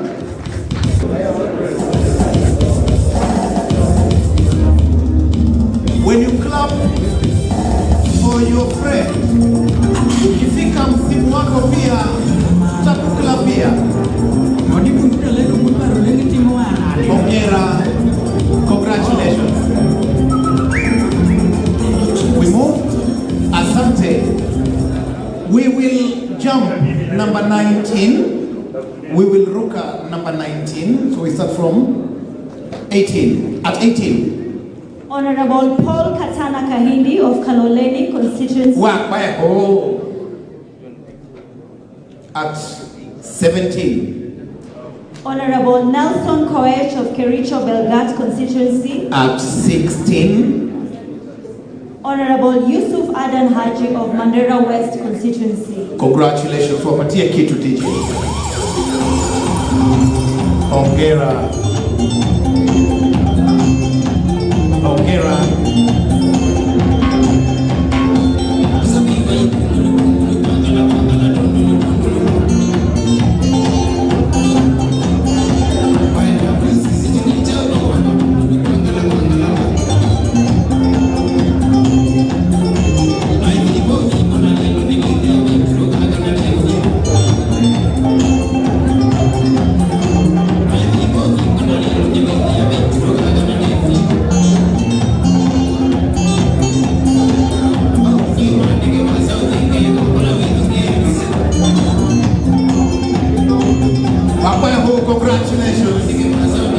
Congratulations, Macau. Hongera. Hongera. All right, wamepokea wote? Wamepokea wote? All right, so we go to number 15. All right, at number 15. Honorable Martha Wangare of Nakuru Gilgil constituency. At number 14. Honorable Moses Cheboy Kikumbei at Nakuru Kuresoi North constituency. Kuresoi North constituency. At number 13. Honorable Geoffrey Omuse of Busia Teso South constituency. All right, the three are here. Mheshimiwa Elia from Busia.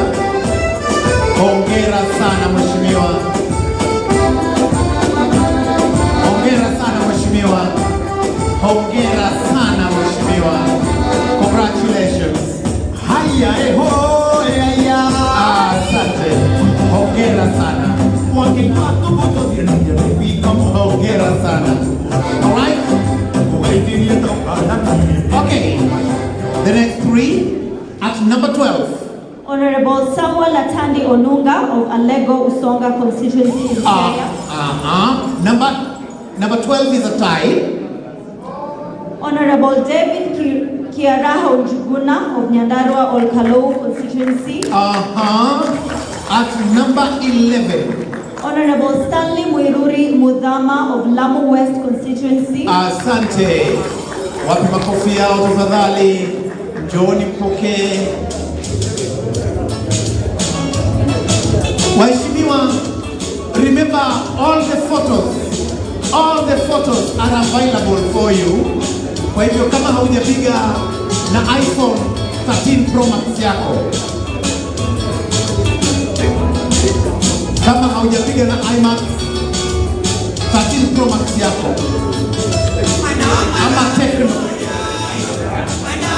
ama Tecno 2 yako, utazipokea kutoka kwetu ikiwa tayari. At number 10.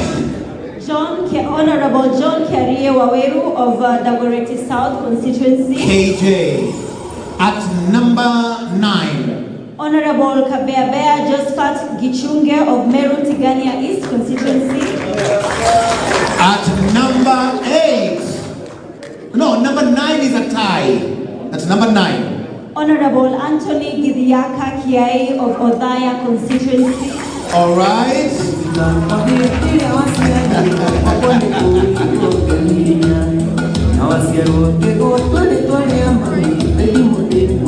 All right.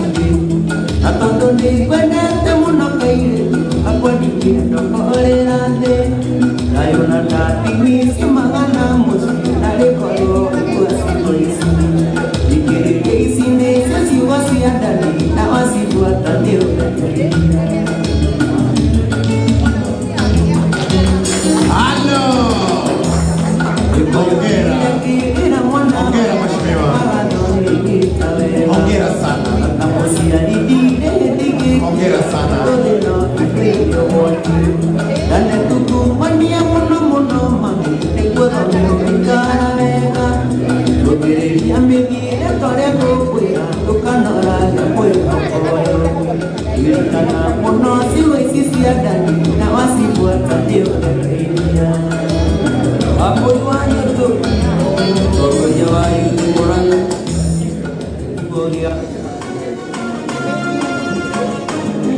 Just a point of correction.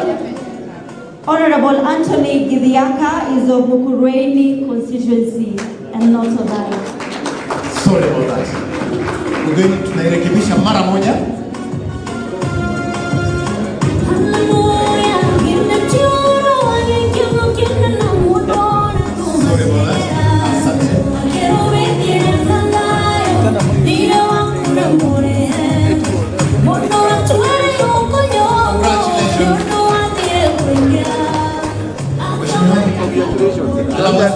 Rekebisha for you. Asante. All right. Wrapping up. Honorable Ibrahim Ahmed Abdisalam of Wajir North constituency. At number 8. Number 8 is a tie.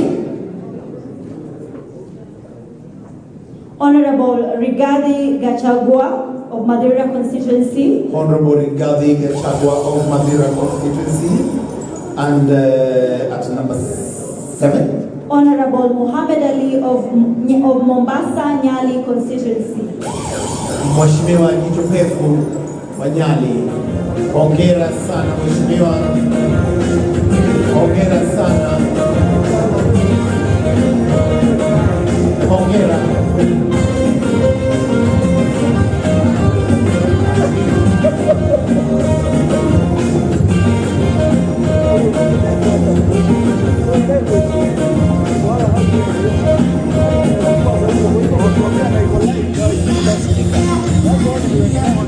All right, we're almost wrapping up the MPs. We're almost wrapping up with the MPs. At number 6. Honorable Jude Kangeve.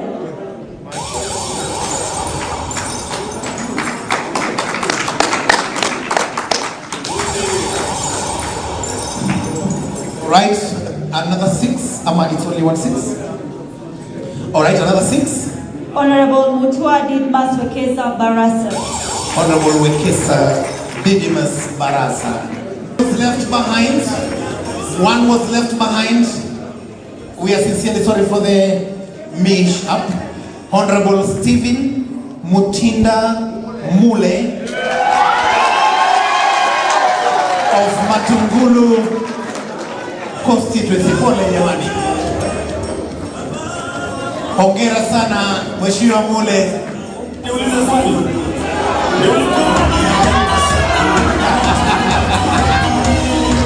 Aulize swali. Aulize swali. Mheshimiwa Matungulu. Mheshimiwa Mule. Hongera. Congratulations. Hongera. Asante. Hongera sana. Congratulations Mheshimiwa. Pole jamani. Imebaki nyuma kidogo. Samehe. Asante. All right. At number 5. At number 5 we have Honorable Kaduri Murungi. Honorable Katuri Murungi. At number 4. Honorable Richard Momoima Onyonka. Momoima Onyonka. Richard.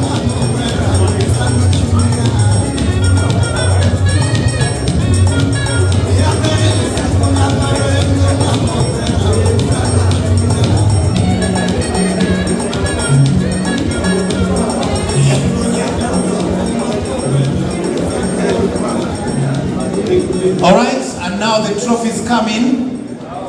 These ones come with trophies from number 3. At number 3, they tied. At number 3, we have Honorable James Madenge Kini Kega. Kumbe Kini anatoka Madenge. Honorable Dano.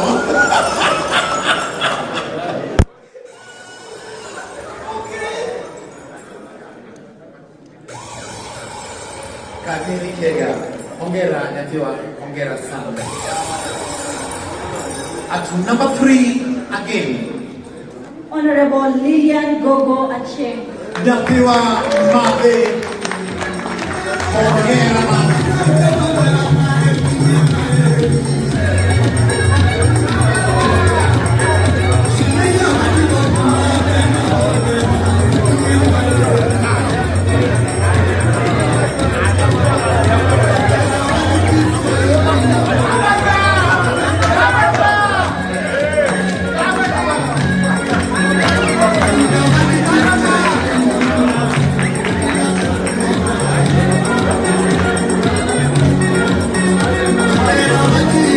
Made, hongera sana. Hongera sana menwa. Inuke made. Inuke mana made. Haya. Assalamu alaikum.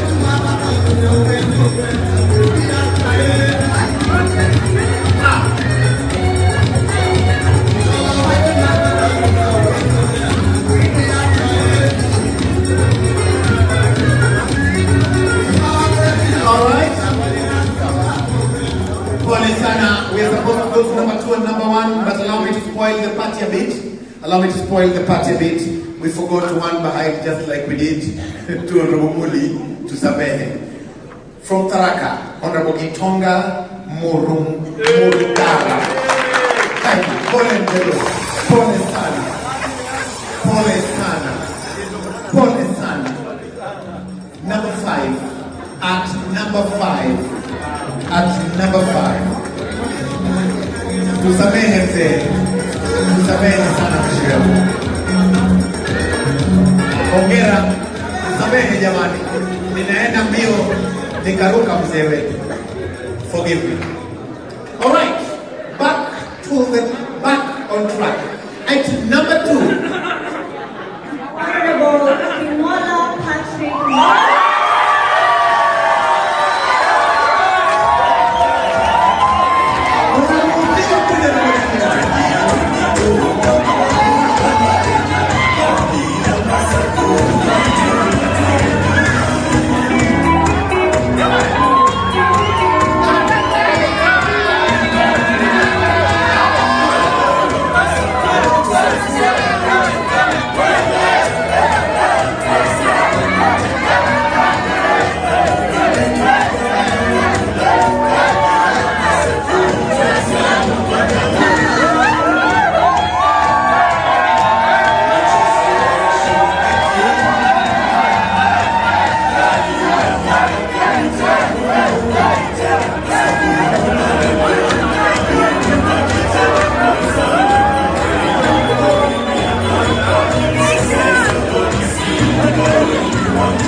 gavana siongee.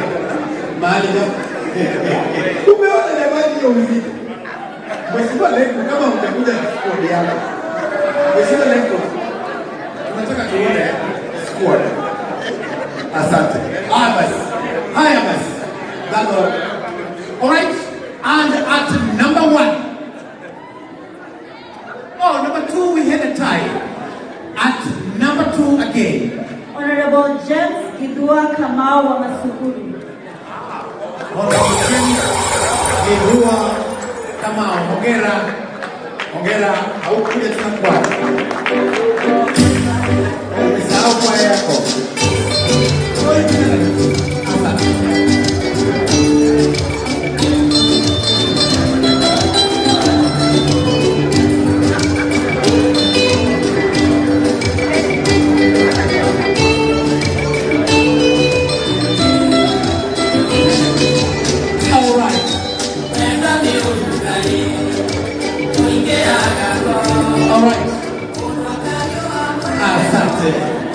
Thank you so much.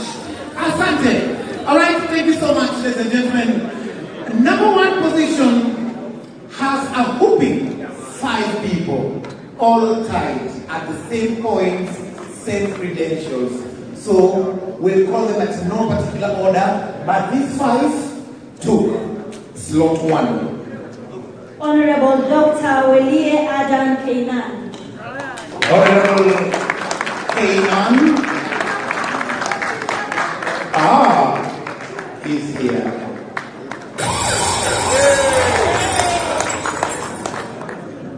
Honorable Kainan.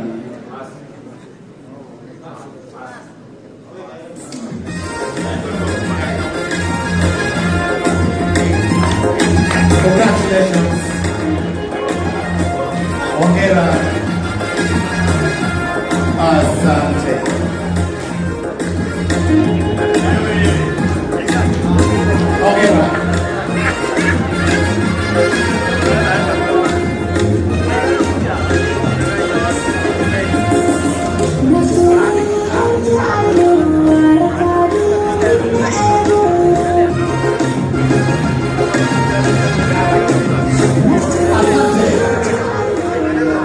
Congratulations, Number 1 again, we have Honorable Simon Tingara. Honorable Simon Tingara.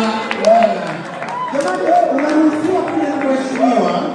Unaruhusiwa kuja na mheshimiwa. Alright? Congratulations, mheshimiwa. Hongera, Honorable Ghana. Congratulations. Hongera sana.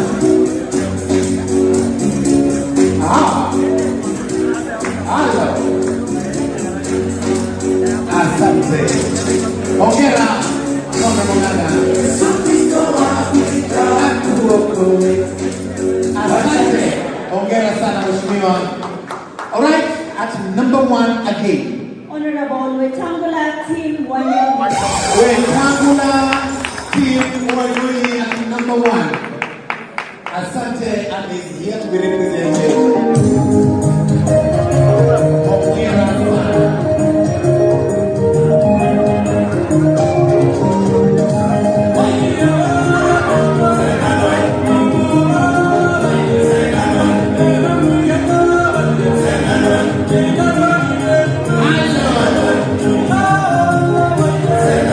It will be done by Madam Ezra from German Institute. Kindly, ni mtu ambaye akiomba una hakika maombi yake itafika. Wako na uhusiano mzuri na Mungu.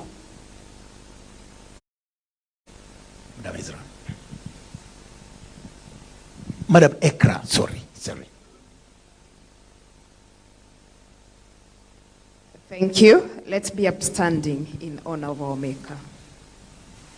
Precious Father, we come before thy presence this evening. We are grateful for the gift of life.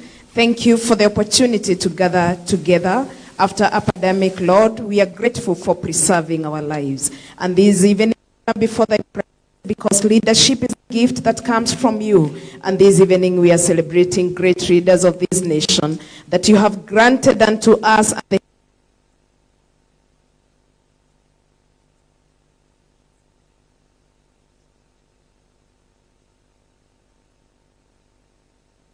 Thank you so much. For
members of our county assemblies ambao wako around,